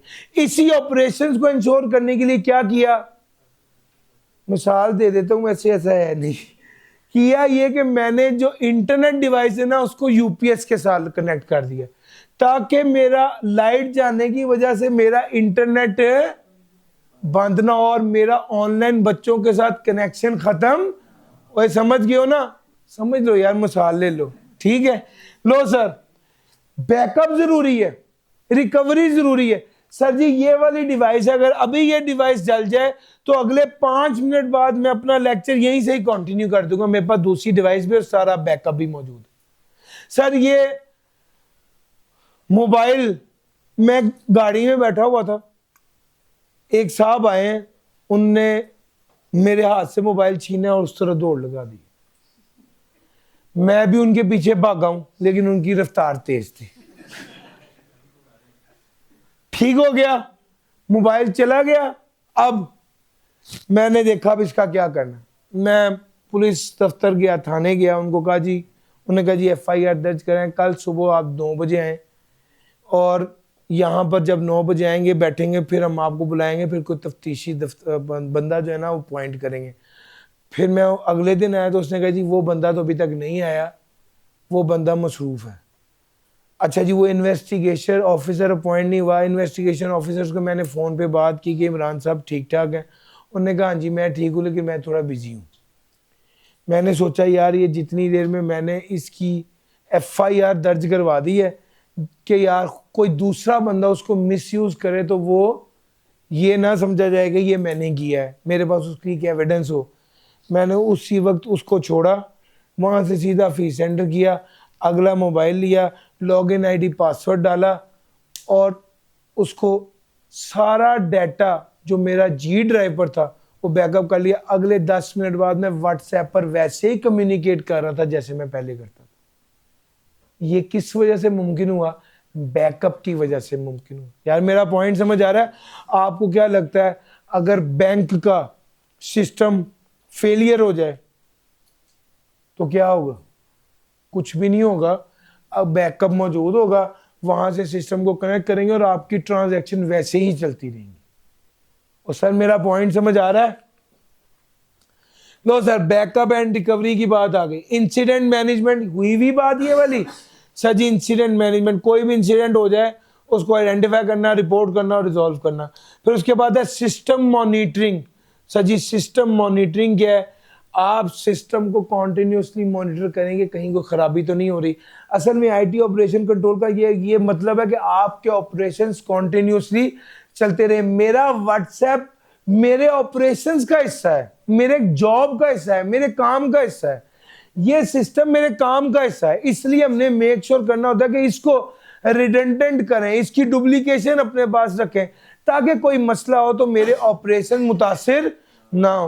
मिसाल के तौर पे मेरे पास बैकअप मौजूद ना हो डाटे का और इस डिवाइस का, और मेरा ये लैपटॉप गिरकर टूट जाए और मैं कहूं कि मैं बाकी अगले सेशन में पढ़ाऊंगा, दोबारा से सारी स्लाइड बनानी पड़ेगी। तो यार है ना अजीब बात? सर जी ऐसा नहीं हो सकता। प्रोग्राम डेवलपमेंट के कंट्रोल है। सर जी प्रोग्राम डेवलपमेंट की पूरी चैप्टर नंबर 8 में बड़ी डिटेल से बताया उसने कि ERP डेवलपमेंट की क्या स्टेजेस हैं। अभी वो नहीं पढ़नी, अभी तो सिर्फ वो कह रहा है कि जी कंट्रोल्स कौन से हैं। सबसे पहली बात ये है, जितनी जितनी अहम बातें हैं कनेक्टेड वो मैं साथ कराता चलूं, जिंदगी का कोई पता नहीं। सर जी सबसे पहली बात है रिक्वायरमेंट एनालिसिस। रिक्वायरमेंट एनालिसिस का मतलब है आप रिक्वायरमेंट को एनालाइज करें। आपके सिस्टम की, मौजूदा सिस्टम की, आपके बिजनेस की रिक्वायरमेंट क्या है और आपका एग्जिस्टिंग सिस्टम कैसा है और नया सिस्टम आने से क्या वो रिक्वायरमेंट पूरी होगी। यार मेरा पॉइंट समझ आ रहा है? बेस जड़ ये है। सिस्टम ERP में भी मैंने यही पढ़ाना है, लेकिन यार जितना जरूरी है मेरा दिल चाहता है मैं पढ़ा दूं। लो सर एक तरफ देखो मेरा भाई, आपका करंट सिस्टम है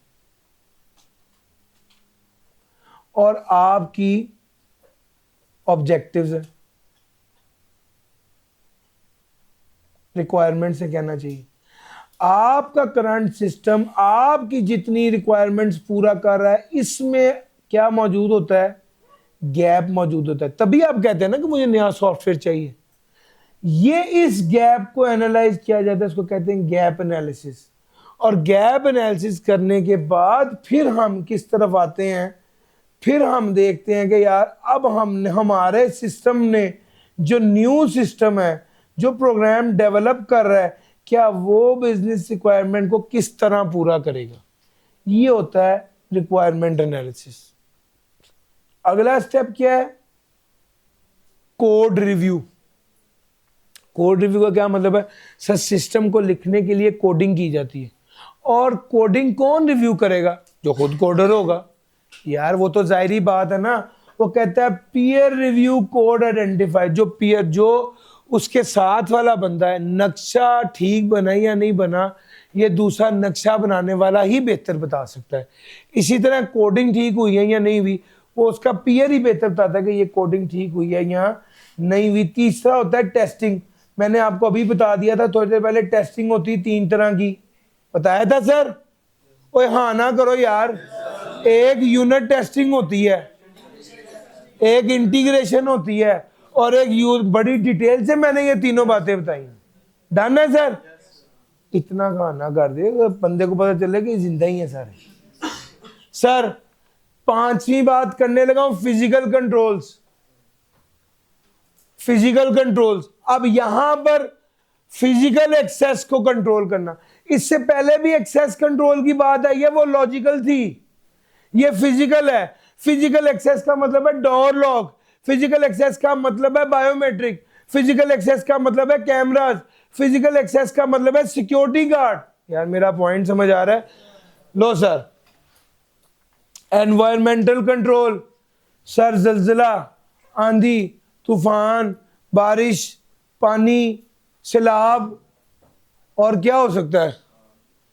power, yes, fluctuation, power surge कहते हैं असल में फ्लक्चुएशन को। ये सारी बातें उसने कहा। पावर सर्ज के लिए यूपीएस है, टेम्परेचर के लिए टेम्परेचर कंट्रोल है, जिसको बोलते हैं ये जो थर्मोस्टेट, यस। और तीसरे नंबर पे क्या होता है? फायर के लिए क्या है? फायर सप्रेशन, फायर को दबाने वाले फायर एक्सटिंग्विशर और अलार्म सिस्टम वगैरह। सर्वेलेंस क्या है? सर निगरानी। सर्वेलेंस असल में तो उर्दू लफ्ज क्या है, इसका मतलब निगरानी। सर्वेलेंस सीसीटीवी या alarm to monitor facility and alert security. लो सर, मैंने आपको 5 बातें बता दी। क्या ये बातें आपको हजम हो गई? यस और नो? लो सर आगे आओ। रिस्क असेसमेंट अब है, इंप्लीमेंट कैसे, इसको लागू कैसे करना है। अब मेरी बात आराम से सुनना। मुझे ये रिस्क है कि एसबीआई में चोरी ना हो जाए। मैं इसके लिए क्या करता हूं? पूरा नक्शा बनाता हूं और देखता हूं कि यार यहां पर पार्किंग है, यहां पर बाइक्स आ रही हैं, यहां पर भी बाइक है, ये मेन दरवाजा है, यहां पर एक गली है, पीछे रूम नंबर 4 है, यहां पर एक एंट्रेंस है, एक यहां पर रूम नंबर 3 है।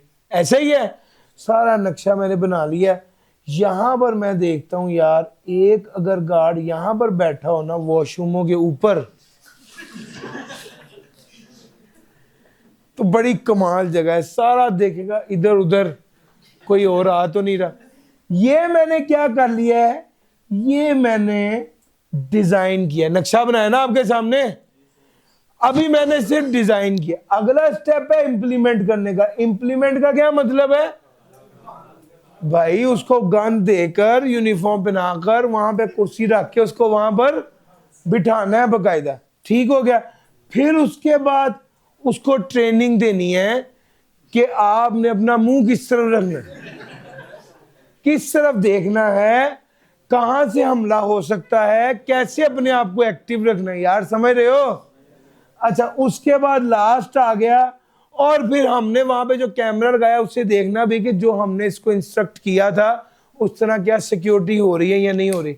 सर जी बात मैंने कर दी, पूरा टॉपिक यही है सर। रिस्क असेस करना, रिस्क को कंट्रोल करना, इंप्लीमेंट करना, अवेयरनेस और ट्रेनिंग, और उसके बाद monitoring and review. Sir risk को असेस करने में हमने क्या किया? हमने कहा रिस्क को आइडेंटिफाई करेंगे, कौन सा रिस्क है, साइबर रिस्क है, फिजिकल रिस्क है, ह्यूमन रिस्क है, कंप्लायंस है। और यार अब तो रिस्क की टाइप्स आप बड़ी डिटेल से पढ़ चुके हो। सर जी फिजिकल, इसने एक नहीं लिखा, एनवायरमेंटल भी लिख देता। इसने ना असल में डिजास्टर लिख दिया यहीं पे। सर यहां पर एक काफी बड़ा चैलेंज ये है कि चूंकि बातें काफी रिपीट हो रही हैं और जालिम ने मुख्तलिफ जगहों पर मुख्तलिफ अंदाज से सेम बातें लिखी, उसकी वजह से एक ही बात बंदा जब 4 अलग-अलग जगहों पर 4 अलग-अलग तरीकों से पढ़ता है, वो गलती होती है सर। और सर समझ आ रहा है? इसीलिए मैं बार बार आपको कह रहा हूं कि हमने इसको एक बार सबको इकट्ठा जरूर करना है, और लेकिन वो जरूरी तब है जब मैं एक बार पूरा ये पढ़ा चुका हूं। तो इंशाल्लाह इसके अंदर एनवायरमेंटल की बात भी आनी चाहिए थी और थर्ड पार्टी की बात भी आ जानी चाहिए थी। ठीक हो गया। फिर उसके बाद आ गया एनालाइजिंग वर्नरेबिलिटीज। वर्नरेबिलिटी का क्या मतलब है? वीकनेस। ठीक हो गया सर। इसमें जेंडर का इशू नहीं है, जनरल बात हो रही है। Analysing vulnerability. सर जी, next weakness in IT system are analysed such as. Sir जी, आपने वीकनेस देखनी। अच्छा, सिस्टम में क्या वीकनेस हो सकती है? आपका सॉफ्टवेयर आउटडेटेड हो सकता है, इसमें वीक एक्सेस कंट्रोल हो सकते हैं, इसमें लैक ऑफ एनक्रिप्शन हो सकती है, और इसमें अनपैच सिस्टम हो सकता है। यानी आपका सॉफ्टवेयर आउटडेट है, आपके जो कंट्रोल्स हैं वो आउटडेट हैं, वीक हैं, आप एनक्रिप्शन नहीं कर रहे, अनऑथराइज बंदा डाटा एक्सेस कर लेगा तो सब कुछ रीड कर लेगा, आपका सिस्टम अनपैक्ड है। कहता है आप जब सिस्टम अनपैक्ड होता है तो आपको पैच इंस्टॉल करके उसको सेट करना होता है ताकि आपका सॉफ्टवेयर स्मूथ हो जाए और जो सिक्योरिटी वीकनेस है वो कवर हो जाए। सर समझ आ रहा है? ये 4 चीजें एनालाइजिंग वल्नरेबिलिटीज में आ रहा है। डन हो गया सर जी? फिर उसके बाद हम आगे चलते हैं, और अब तीसरी बात है असेसिंग इंपैक्ट। हमने इंपैक्ट को असेस करना, इंपैक्ट को असेस करना। सर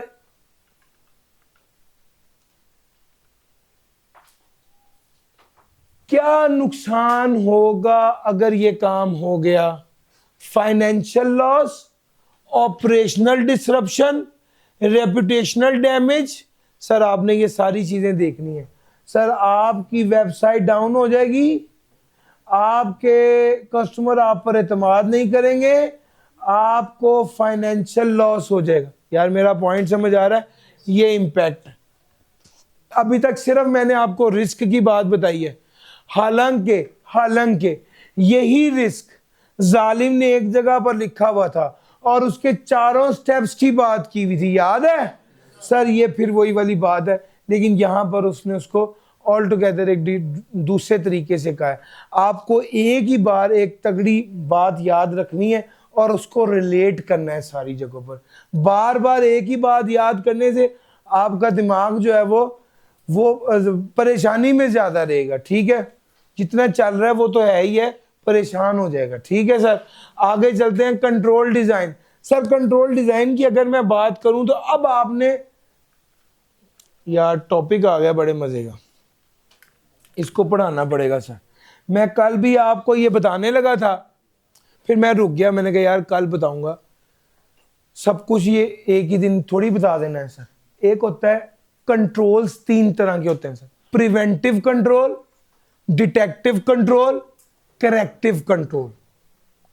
प्रिवेंटिव कंट्रोल जो गलती होने ही ना दे, डिटेक्टिव कंट्रोल जो गलती जब हो रही हो तो उसे डिटेक्ट कर ले, और करेक्टिव कंट्रोल जो गलती होने के बाद उसको ठीक करे।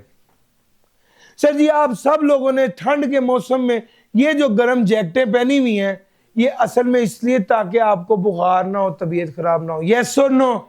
ये प्रिवेंटिव कंट्रोल है। अच्छा, अगर आपको खांसी आने लग गई है और आपने थर्मामीटर लगाया है रेलिवेंट जगह पे ताकि आप टेम्परेचर नोट कर सकें, ठीक है, वो थर्मामीटर से आपने टेम्परेचर देखा है, ये कौन सा कंट्रोल है? तो बताओ ना, और निकल आओ बाहर यार। डिटेक्टिव है सर, उससे टेम्परेचर पता चल रहा है ना, ये डिटेक्टिव है। फिर उसके बाद डॉक्टर के पास चले गए, डॉक्टर ने आपको टीका लगा दिया, ये कौन सा कंट्रोल है सर? ये करेक्टिव कंट्रोल है। ठीक हो गया? तो भाई एक है प्रिवेंटिव, एक है डिटेक्टिव, एक है करेक्टिव। थोड़ा सा हम इससे करीब आईटी की तरफ करीब आ रहे हैं, एक स्टेप और। अच्छा जनाब, हमने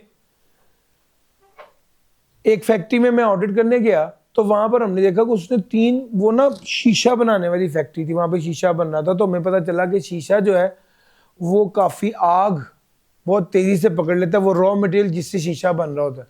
तो हम उस फैक्ट्री के काफी दूर ही थे कि वहीं पे रोक के उन्होंने, हमारे जो साथ सीनियर थे उनकी जेब में सिगरेट वगैरह भी थी, तो उन्होंने सिगरेट लाइटर वगैरह सब ले लिया। फिर उन्होंने कहा यार सिगरेट तो दे दो, लाइटर रख लो। ठीक हो गया? वो बहरहाल उन्होंने वो लिया। फिर उसके बाद उन्होंने हमें अंदर जाने दिया, हम वहां पे अंदर गए तो ये जो इन्होंने हमें बाहर रोक के हमसे सिगरेट लिया है, ये कौन सा कंट्रोल है? प्रिवेंटिव, ताकि आग लगे ही ना। वहां पर जब हम गए ना तो जगह जगह स्मोक डिटेक्टर्स लगे हुए थे। स्मोक डिटेक्टर बुनियादी तौर पे, या फायर डिटेक्टर, तो जब आग लगेगी तो अलार्म बोलने लग जाता है। यार मेरा पॉइंट समझ आ रहा है? ये कौन सा कंट्रोल है? डिटेक्टिव कंट्रोल है। ठीक हो गया।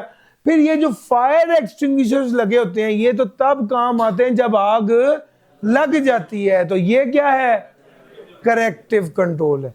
ये जो फायर ब्रिगेड वाले जो नहीं आते, ये कौन सा कंट्रोल है? करेक्टिव कंट्रोल है। और सर समझ आ गई? तो भाई एक बात और मेरे ज़हन में आ रही है, मार्केटिंग हो जाए सर। जो ये जो एक आइटम है करछी का, क्या आइटम है वो यार, जो कहवा होता है, जोहर जुशांदा, वो पता क्या कहते हैं? वो कहते हैं ये जोहर जुशांदा अपने बुखार होने का इंतजार ना करें, आप हर रोज एक जोहर जुशांदा जरूर पिए। वो कहते हैं, यानी अब हमारे काम की बात क्या है? वो कहते हैं ये करेक्टिव कंट्रोल नहीं है, ये प्रिवेंटिव कंट्रोल है। यानी ये आपके जिस्म को गर्म रखेगा, आपको बुखार होगा ही नहीं, ना कि आप बुखार का इंतजार कर रहे हैं फिर उसके बाद पिएंगे। ठीक हो गया? लो सर, ये क्या हो गया यार? प्रिवेंटिव, डिटेक्टिव और करेक्टिव समझ आ गया? यस और नो? वो कहते हैं भाई ये देखो, आमतौर पर प्रिवेंटिव कंट्रोल ज्यादा महंगे होते हैं, लेकिन उसका फायदा ये होता है कि इसकी वजह से नुकसान होता ही नहीं है सर, उससे पहले ही मसला हल हो जाता है।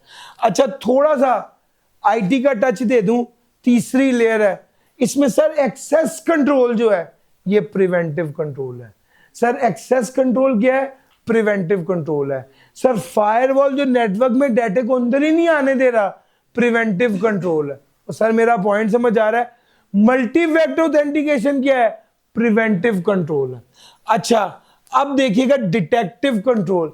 ये जब आप कोई एंट्री करते हैं और वो एक अलर्ट दे देता है कि ये वैलिड नहीं है, ये कौन सा है? सर ये डिटेक्टिव कंट्रोल है। और सर ये जो आपने बैकअप रखा होता है, ये कब काम आता है? जब सिस्टम फेलियर हो जाए। सर ये जो हमारे पास जनरेटर पड़ा हुआ है, ये करेक्टिव कंट्रोल है, जब लाइट जाएगी तब काम आएगा। यस और नो? तो सर ये जो बैकअप होता है ये करेक्टिव कंट्रोल होता है। सर समझ गए सर? आगे चलते हैं सर। सर ये अगली बात वो ये कहता है कंट्रोल डिजाइनिंग की, कि आपका जो भी कंट्रोल है that should be in line with the organisations objective. आपका कंट्रोल ऑर्गेनाइजेशन ऑब्जेक्टिव के साथ इन लाइन होना चाहिए। इसका क्या मतलब है? यार जो ऑर्गेनाइजेशन का टारगेट है आपके आईटी डिपार्टमेंट का और आपके आईटी रिस्क मैनेजमेंट का भी वही टारगेट होना चाहिए, that should be in line with the. Sir जाहिर बात है, अगर ऑर्गेनाइजेशन कहती है कि जनाब आपका डाटा सिक्योर रहेगा, तो फिर आपके आईटी डिपार्टमेंट को भी इंश्योर करना है कि आप डाटा को एनक्रिप्टेड फॉर्म में रखें। यार मेरा पॉइंट समझ आ रहा है? यानी आपके जो कंट्रोल्स हैं that should be in line with the policies, organisation के ऑब्जेक्टिव। तीसरा, cost benefit analysis. Sir ji control तो बड़े बड़े अच्छे होते हैं, मगर पॉइंट ये है कि क्या आपको कॉस्ट बेनिफिट भी है? मेरे पास पड़ा हुआ है 5 लाख रुपया, मैंने एक बड़ी मजबूत अलमारी देखी है, ना उसको आग लगती है, ना उसकी कोडिंग, उसकी चाबी नहीं, उसका कोड है, और वो भी कोई बंदा गैस नहीं कर सकता। वो अलमारी 6 लाख की है। तो क्या मुझे 5 लाख को महफूज रखने के लिए 6 लाख की अलमारी लेनी चाहिए? कॉस्ट बेनिफिट ही नहीं। यार मेरा पॉइंट समझ आ रहा है? कॉस्ट बेनिफिट ही नहीं है। सर जी आपको ये देखना होता है जो कंट्रोल मैं लगा रहा हूं, क्या वो मुझे बेनिफिट भी देगा या नहीं देगा। सर जी उसके बाद आ गया इम्प्लीमेंटेशन। अब ये तीसरा स्टेप है जहां पर मैं कंट्रोल को क्या कर रहा हूं, वो जो गार्ड जो मैंने एक्चुअली बिठाया है वहां पर, वो इम्प्लीमेंटेशन थी, यानी बाकायदा मैंने उसको लागू किया है।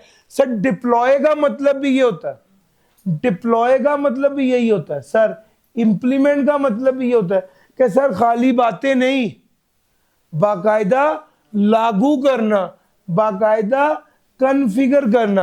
आपका कल से टाइम इन और टाइम आउट लगेगा भाईजान, बता दिया आप सबको। अब मैं कह के चला गया हूं तो कल कितों लगना टाइम इन और टाइम आउट? गलना ही करना। कब लगेगा? जब एक्चुअल में आपको एक यहां पर डिवाइस लगेगी और आपको क्या किया जाएगा, आपका थंब इंप्रेशन उसमें रिकॉर्ड, उसको कॉन्फ़िगर करेंगे। यार कल कॉन्फ़िगर की सारी बात हुई थी सर जी, उसको कॉन्फ़िगर करेंगे, सिस्टम को कॉन्फ़िगर करेंगे, इस काबिल बनाएंगे कि वो आपका टाइम इन और टाइम आउट रिकॉर्ड करे। इसको कहते हैं डिप्लॉइंग कंट्रोल, डिप्लॉय करना कंट्रोल्स को। And network to incorporate the selected controls depending on the complexity of the organization IT control this may involve sir ji software को इंस्टॉल करना, antivirus software को install करना, सर आप एक्सेस परमिशंस को configure करना और मॉनिटरिंग टूल्स को deploy करना। यानी एक्चुअल में कैमरा सर्वेलेंस, कैमरा लगा हुआ है और वहां पर सब चीजों को देखा जा रहा है, मॉनिटर किया जा रहा है। कैमरा इंस्टॉल होगा, कैमरे का सामने स्क्रीन पर जब डिस्प्ले आने लगा तब जाके वर्किंग शुरू होगी ना। क्या खाली कैमरा काफी है? नहीं भैया, कैमरे के साथ तार लगनी है, तार के साथ उसने तो सिस्टम के साथ कनेक्ट होना है, फिर जाकर वहां पर डिस्प्ले आना है, फिर जाकर हमारा प्रोसेस मुकम्मल होना है। पॉइंट समझ आ रहा है? तो भाई डिप्लॉइंग मॉनिटरिंग टूल। फिर उसके बाद अगला आ गया चेंज मैनेजमेंट। सर जी चेंज मैनेजमेंट क्या होता है? आपका सिस्टम पुराना था, अब आप नए सिस्टम को लागू करने लगे। इसमें ना अक्सर बहुत से लोगों को प्रॉब्लम भी होती है और चेंज मैनेजमेंट असल में कहते हैं आप बेच पाओ।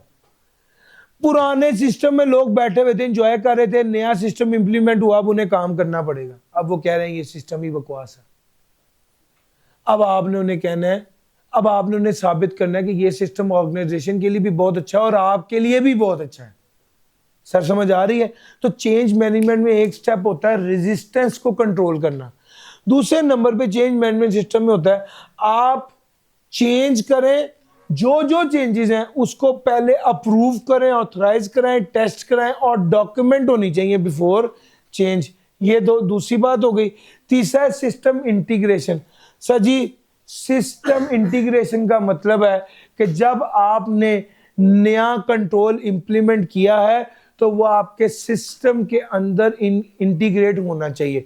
हमारे पास टोटल वर्कर है यहाँ पे 26, वो जो नया गार्ड आया है क्या उस बंदे का नाम भी हमारे मुलाजमीन में आना चाहिए? यस और नो? आना चाहिए। उसकी ड्यूटियां डिसाइड होने चाहिए, उसकी सैलरी डिसाइड होनी चाहिए। अगले महीने जिन जिन लोगों को सैलरी देनी है उसमें वो वाला बंदा शामिल होना चाहिए। कोई हाँ ना करो, होना चाहिए ना। सर जी इसका मतलब है कि जो कंट्रोल मैंने लागू किया है उसको मैं अपने एग्जिस्टिंग इंफ्रास्ट्रक्चर में इंटीग्रेट करूं। ठीक हो गया सर जी? अब अगला पॉइंट आ गया training and awareness. Training and awareness का मतलब है सर जी फिशिंग अटैक एक अटैक होता है, पता है ना आपको? सर जब लोग दूसरे किसी बंदे को ट्रिक करके उससे या मैलिशियस वेबसाइट पे लिंक पर क्लिक करा देते हैं या अपना कॉन्फिडेंशियल डाटा उसके साथ शेयर कर देते हैं। बहरहाल इन दोनों केसेस में training and awareness ensure that employ and stakeholders understand IT. लोगों को पता होना चाहिए आईटी जनरल कंट्रोल्स का और इनको फॉलो करना चाहिए। सर जी एम्प्लॉय की प्रॉपर ट्रेनिंग होती है, उनका क्या रूल है, उनके रोल्स क्या हैं, उनकी एक्सेस कौन कौन सी चीज़ों की उनको एक्सेस है, चेंज मैनेजमेंट उन्होंने कैसे फॉलो करना है। सर ये सारी चीज़ें रिस्पॉन्सिबिलिटी है आईटी डिपार्टमेंट की कि वो लोगों को ट्रेन करें और अवेयरनेस दें। सर जी अवेयरनेस की कैंपेन्स होती हैं ख़ास तौर पे किसके लिए? Fishing awareness exercise. ये मैंने कल बड़ी डिटेल से बताया। वो कहता है अक्सर टीवी पर बैंक्स वाले भी इश्तिहार लगा रहे थे, हम कभी भी आपसे आपका 4 अंकों वाला पासवर्ड नहीं मांगेंगे। और आप लोगों को और एम्प्लॉयज को ट्रेनिंग दी जा रही होती है कि आपसे कोई बंदा मरता मर जाए पासवर्ड पूछे आपने नहीं बताना। जिस बंदे को आप नहीं जानते उसके कहने पर किसी लिंक पे क्लिक नहीं करना। सर जी फिर update new IT risk and procedures, ये सारी कैंपेन्स होती हैं बुनियादी तौर पे, और ये होती असल में इसलिए कि इंसान गलती करता है, ह्यूमन जो एरर करता है उसके हवाले से उसको समझाया जाए। सर जी स्टेक होल्डर, अच्छा जब यहाँ पे आईटी में लव स्टेक होल्डर आता है ना, तो इससे मुराद होता है आईटी डिपार्टमेंट से जुड़े हुए लोग जो उसको इस्तेमाल करते हैं। ये स्टेक होल्डर अकाउंटिंग वाले स्टेक होल्डर से थोड़ा सा अलहदा है, क्योंकि यहाँ पर स्टेक होल्डर से मुराद वो लोग हैं जो उस सिस्टम से फायदा उठा रहे हैं या उस सिस्टम से कनेक्टेड है, आईटी सिस्टम से कनेक्टेड। ठीक हो गया। अब यहाँ पर फॉर एग्जांपल वो वेंडर्स भी हो सकते हैं, वो भी उस आईटी सिस्टम से कनेक्टेड है, सर्विस प्रोवाइडर्स भी हो सकते हैं, पार्टनर्स भी हो सकते हैं जो अंडरस्टैंड करें और कंप्लाई करें आईटी जनरल कंट्रोल्स की जो रिक्वायरमेंट्स है उस पर। सर जी इसका आखिरी पॉइंट है, सब कुछ बहुत अच्छा है, कैमरा भी बड़ा चौकस HD वाला लग गया, ठीक हो गया, और LCD भी हमने 100 इंच वाली लगवा दी है, इंशाल्लाह कोई मसला नहीं होगा। लेकिन मॉनिटरिंग करने वाले बंदे की आंख लग गई, वो जिस बंदे को स्क्रीन के सामने बिठाया है उसने कोई ऐसी दवाई खाई है कि उसको नींद आ गई। अब मसला ये है कि क्या ये सारी चीजें विदाउट मॉनिटरिंग इफेक्टिव नहीं है। सर याद रखिएगा निज़ाम बनाना इंपॉर्टेंट है, लेकिन उसको बरकरार रखना, उसको मॉनिटर करना भी इक्वली इंपॉर्टेंट है। सर पॉइंट समझ आ रहा है? सर जी आप मॉनिटरिंग एंड रिव्यू में जो रियल टाइम मॉनिटरिंग है उसी वक्त ही मॉनिटरिंग करना रियल टाइम में, खास तौर पे ये वाला जो टूल है जिसकी हम अभी बात कर रहे थे, security information and event management, ये बुनियादी तौर पे ऐसा टूल है जो आइडेंटिफाई करता है कि कौन अनऑथराइज एक्सेस हुई, अनयूजुअल एक्टिविटीज और potential security breaches in real time, उसी वक्त ही। सर असल बात तो ये है कि एक बंदा है और वो चोरी करके चला गया और हम बाद में कैमरे को देख रहे हैं, वो देखो वो लाल रुमाल वाला बंदा जा रहा है। मेरा पॉइंट समझ आ रहा है? सर जी असल गेम अब ये है कि आपकी जो कैमरा रिकॉर्डिंग है वो पछतावे के अलावा भी तो आपको कुछ दे।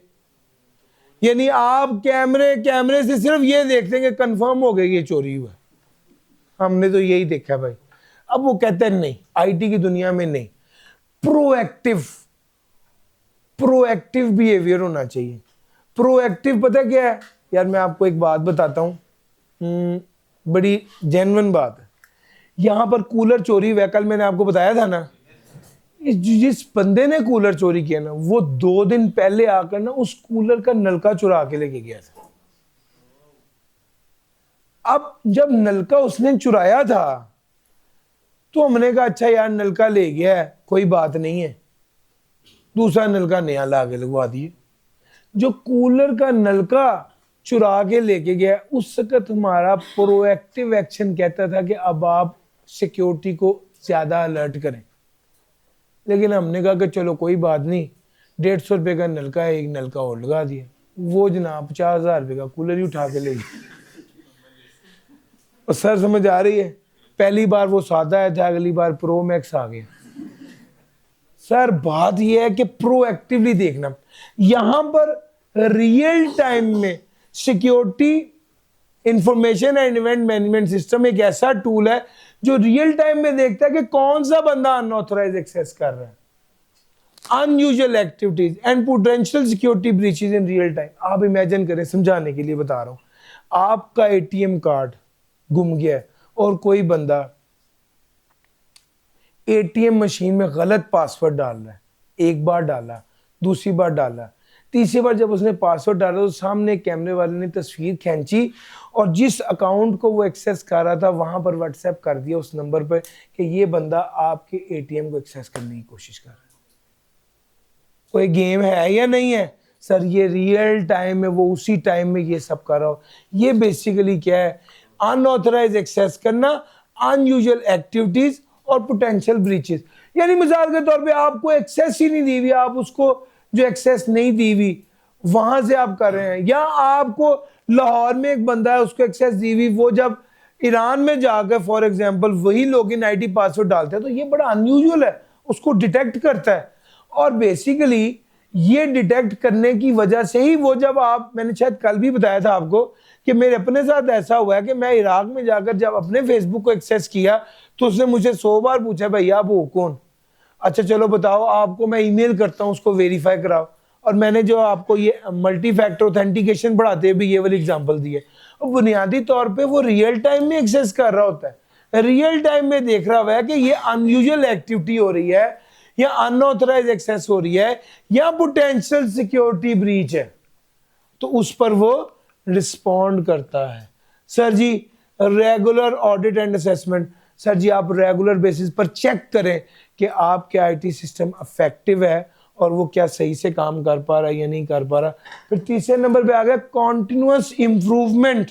As new risk and technology emerge, ITGC must be updated. Sir जी आपको याद रखिएगा ये वो मुसीबत है कि ऐसा नहीं है कि एक गल दसा, गल बड़ी दुख वाली है लेकिन मैं कह देना हूं, सर जी आप समझ रहे हैं ना कि आप सीए करेंगे उसके बाद जिंदगी बड़ी खुशगवार है, यकीन करेंगे दुनिया का सबसे बड़ा झूठ है। मैं भी यही सोच के ही सीए किया था।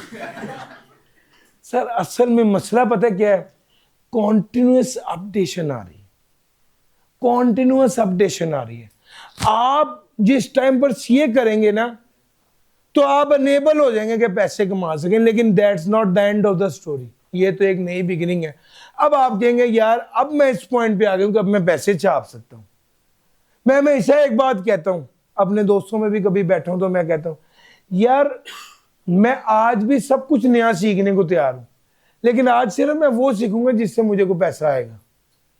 मैं वैसे ही सत्ता मुर्तबा पोठोहार मैंने पढ़ लिया, मुझसे बड़ी गलती हुई, मुझे नहीं पढ़ना चाहिए था भाई, उसका तो कोई फायदा नहीं है ना।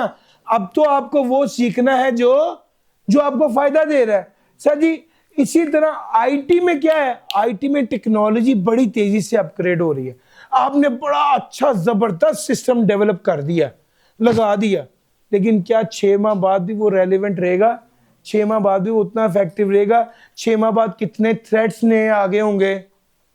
6 माह बाद आपका सिस्टम क्या उतनी बेहतर तरीके से काम कर रहा होगा?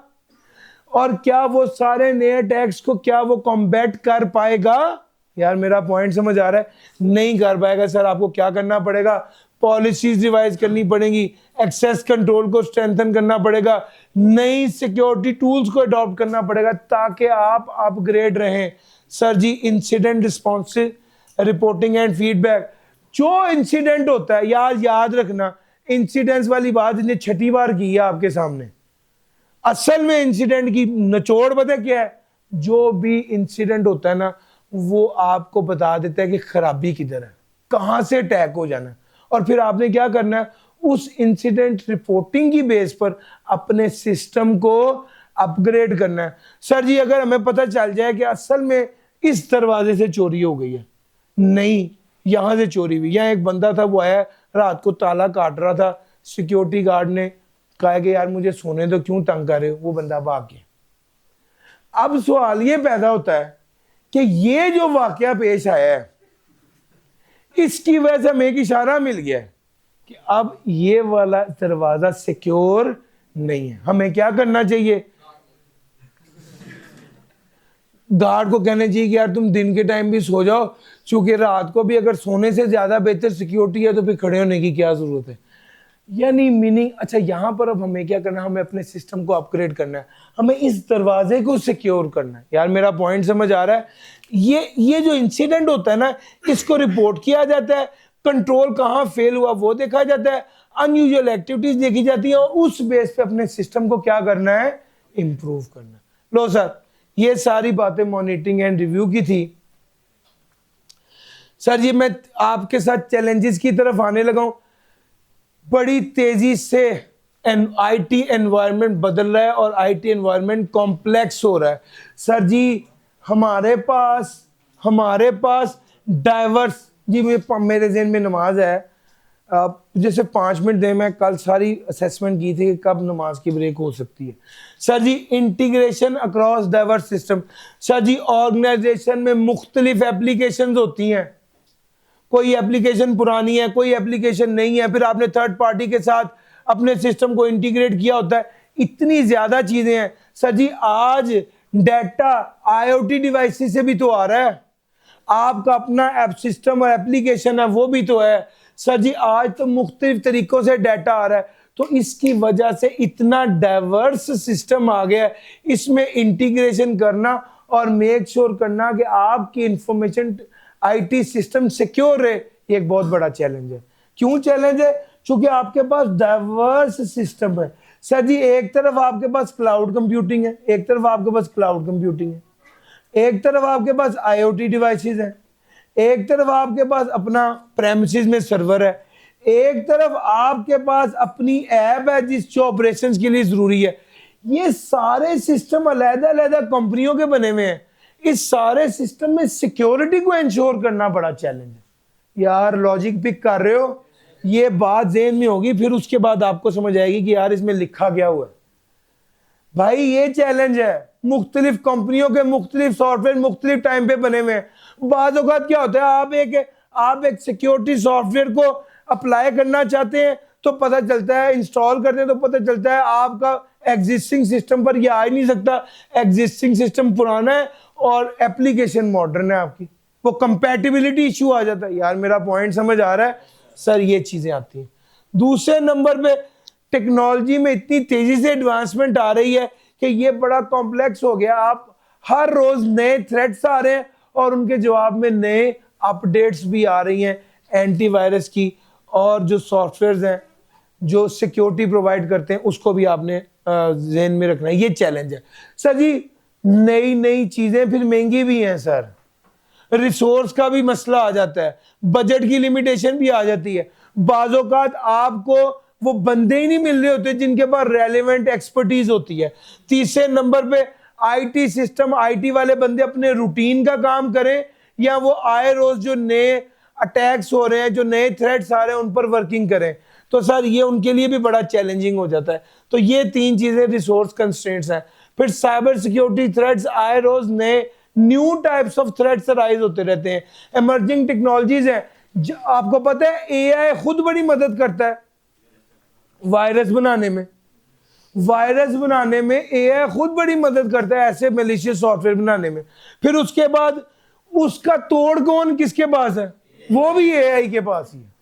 और सर समझ आ रहा है कि पिछले दिनों एक बात चल रही थी कि यूनिवर्सिटीज में बच्चे एआई बेस्ड असाइनमेंट कर रहे थे, एआई से असाइनमेंट्स बनवा के ले आते हैं, तो उसको डिटेक्ट करने के लिए ये एआई बेस्ड है, एक नया एआई टूल बनाया, यानी उसको भी डिटेक्ट भी एआई करेगा। तो सर इसी तरह ही फिर और जब सारी चीजें इंक्रीजिंग अटैक फ्रीक्वेंसी, सर जी ये भी एक बड़ी बात है। पहले कभी कभी सुनते थे कि भाई थ्रेट है, अटैक है, आज ये रूटीन का मैटर हो गया है। Cyber attacks are happening more frequently, यानी आपके इर्द गिर्द में ऐसे 2-3 लोग जरूर होंगे जिनका व्हाट्सएप हैक हुआ है, या जिन पर, यानी मेरे अपने कजन्स में है जिनका व्हाट्सएप हैक हुआ है। और सर आदिफ का जो है वो जीमेल हैक हो गया था। सर मेरा पॉइंट समझ आ रहा है? हमारे एक और दोस्त है उनका फेसबुक हैक हो गया था, लेकिन वो तो बहुत ही बुरा हुआ था, वो किसी बंदे ने वीडियो से जीप लगाने लग गया। यकीन करें मैं वो टीचर का नाम नहीं बताता, शायद आप लोग जानते हो। इंक्रीजिंग नहीं सर, आतिफ नहीं, इंक्रीजिंग अटैक फ्रीक्वेंसी। सर या मैं ये बता रहा हूँ कि इसकी फ्रीक्वेंसी बड़ी ज्यादा हो गई।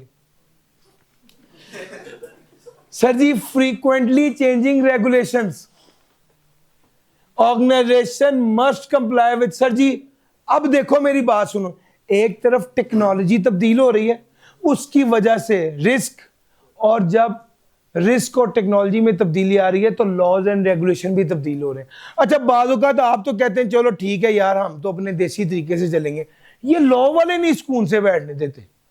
अब आपके एफबीआर ने कह दिया जी आपकी जो इनवॉइस बन रही है वो एफबीआर के साथ अपने सिस्टम को इंटीग्रेट करो, और जो इनवॉइस आप बनाएंगे वो रियल टाइम में एफबीआर के पास भी होनी चाहिए। अब आप जितने भी देसी तरीके से कारोबार कर रहे हैं, लॉ की कंप्लायंस करनी पड़ेगी या नहीं? यस और नो? इसके लिए मजबूरन आपको इस कंप्लायंस के लिए फ्रीक्वेंटली चेंजिंग रेगुलेशन में वो कहता है laws and standards relate to data protection and financial reporting changes regularly, और उसकी वजह से लॉज एंड उसके बाद आप अब आईटी का काम कर रहे हैं, वो कहता है लॉज एंड रेगुलेशन बड़ी तेजी से तब्दील होते हैं ना, आपको भी अपने आप को अपग्रेड करना पड़ता है। दूसरा, सर जी आप बैठे पाकिस्तान में हुए और काम आप कर रहे हैं यूके का, तो अब यहां पर क्रॉस बॉर्डर कंप्लायंस इशू आ जाता है। अब यूके वाले आपको काम देंगे जब आपकी यूके की रिक्वायरमेंट पूरी होगी। यार मेरा पॉइंट समझ आ रहा है? तो यहां पर क्रॉस बॉर्डर रिक्वायरमेंट भी होती है, इंटरनेशनल रूल्स एंड रेगुलेशन जो डाटा से मुतल्लिक है उनको भी पूरा करना पड़ता है। तीसरा, महंगाई बड़ी हो गई। महंगाई से मुराद यह है कि सर पहले फाइन होता था 2000 रुपया, अब फाइन बहुत ज्यादा होने लग गया सर। वो कहता है हेफ्टी का वर्ड यूज किया हुआ है, हेफ्टी का मतलब होता है heavy fine, legal penalties, reputational damages, ये काफी ज्यादा हो गए। और इस चैप्टर की आखिरी बात वो कहता है फ्लेक्सिबिलिटी एंड सिक्योरिटी। यार देखो सिक्योरिटी कब आती है? वो कहता है हर चीज की एक स्टैंडर्डाइजेशन हो चीज की, उसके बाद हम सिक्योर करें। आप सब हमें पहले पता होना चाहिए बच्चा कहां से अंदर आएगा, फिर उसके बाद हम उस रास्ते की सिक्योरिटी को इंश्योर करेंगे। तो भैया मसला ये कि एक तरफ तो मार दाड़ी है कि तेजी से तब्दीली आ रही है, अडेप्टिव हो, फ्लेक्सिबल हो, तब्दीली आ रही है। दूसरी तरफ आपको सिक्योरिटी भी चाहिए। तो बाज़ औक़ात अगर आप बहुत ज्यादा फ्लेक्सिबल रहना चाहते हैं तो आप सिक्योरिटी पे कॉम्प्रोमाइज कर देते हैं, और अगर आप बहुत ज्यादा सिक्योरिटी को इंश्योर करना चाहते हैं तो आप अडेप्टिव नहीं रहते। क्या मतलब? एक एग्जांपल देता हूं। सर जी आपको रोड स्मूथ करनी है ताकि डाटा तेजी से फ्लो करे, लेकिन आपको सिक्योरिटी भी चाहिए, जिसका मतलब है कि नाका लगा के पुलिस वाले हर गाड़ी को चेक करेगा। तो यहां तो आपको सिक्योरिटी चाहिए, तो फिर डाटा का फ्लो स्लो हो जाएगा। यार मेरा पॉइंट समझ आ रहा है? और अगर आपने डाटा के फ्लो को तेज करना है तो फिर सिक्योरिटी को कॉम्प्रोमाइज कर ले। तो कहते हैं ये आपको ट्रेड ऑफ बैलेंस करना पड़ता है इन दोनों चीजों को। वो लिखा हुआ है बैलेंसिंग फ्लेक्सिबिलिटी एंड सिक्योरिटी। ले सर, यार मैं पूरा ही चैप्टर बड़ी डिटेल से पढ़ा दिया है, मैंने तो कोई हेडिंग बताई नहीं, मैंने तो हर चीज को मैक्सिमम डिटेल से कवर किया है। लेकिन एक बात है, ये एक चैप्टर हुआ है, चैप्टर नंबर 16, और सर समझ आ रहा है? मेरे जहन में ये चल रहा है यार फिर संडे एक तरीका तो मैं ना सर मैं चाह रहा हूं कि आप बहुत ज्यादा एग्जॉस्ट ना हो। जब कल आप गए थे तो बहुत ज्यादा थक गए थे भाई, इतना हो जाए, लेकिन अपने जहन में रखिएगा कि इतवार ऑन कर लें, कोई दिक्कत तो नहीं है। कसम से मुझे नहीं पता मेरी क्या कमिटमेंट है, लेकिन अब जो भी आपके साथ वादा करूंगा तो आपके साथ जरूर चलूंगा। डन हो गया सर जी? अब मेरा थोड़ा सा हमारा प्लान एक दिन आगे शिफ्ट होगा, लेकिन ये है कि यार कम से कम जितनी डेप्थ में मैं जा रहा हूं मुझे लग रहा है कि यार सारी चीजें आपको हेल्प कर रही हैं। यस और नो? ले सर, आज के लिए इतना ही था। थैंक यू जी, अल्लाह हाफ़िज़।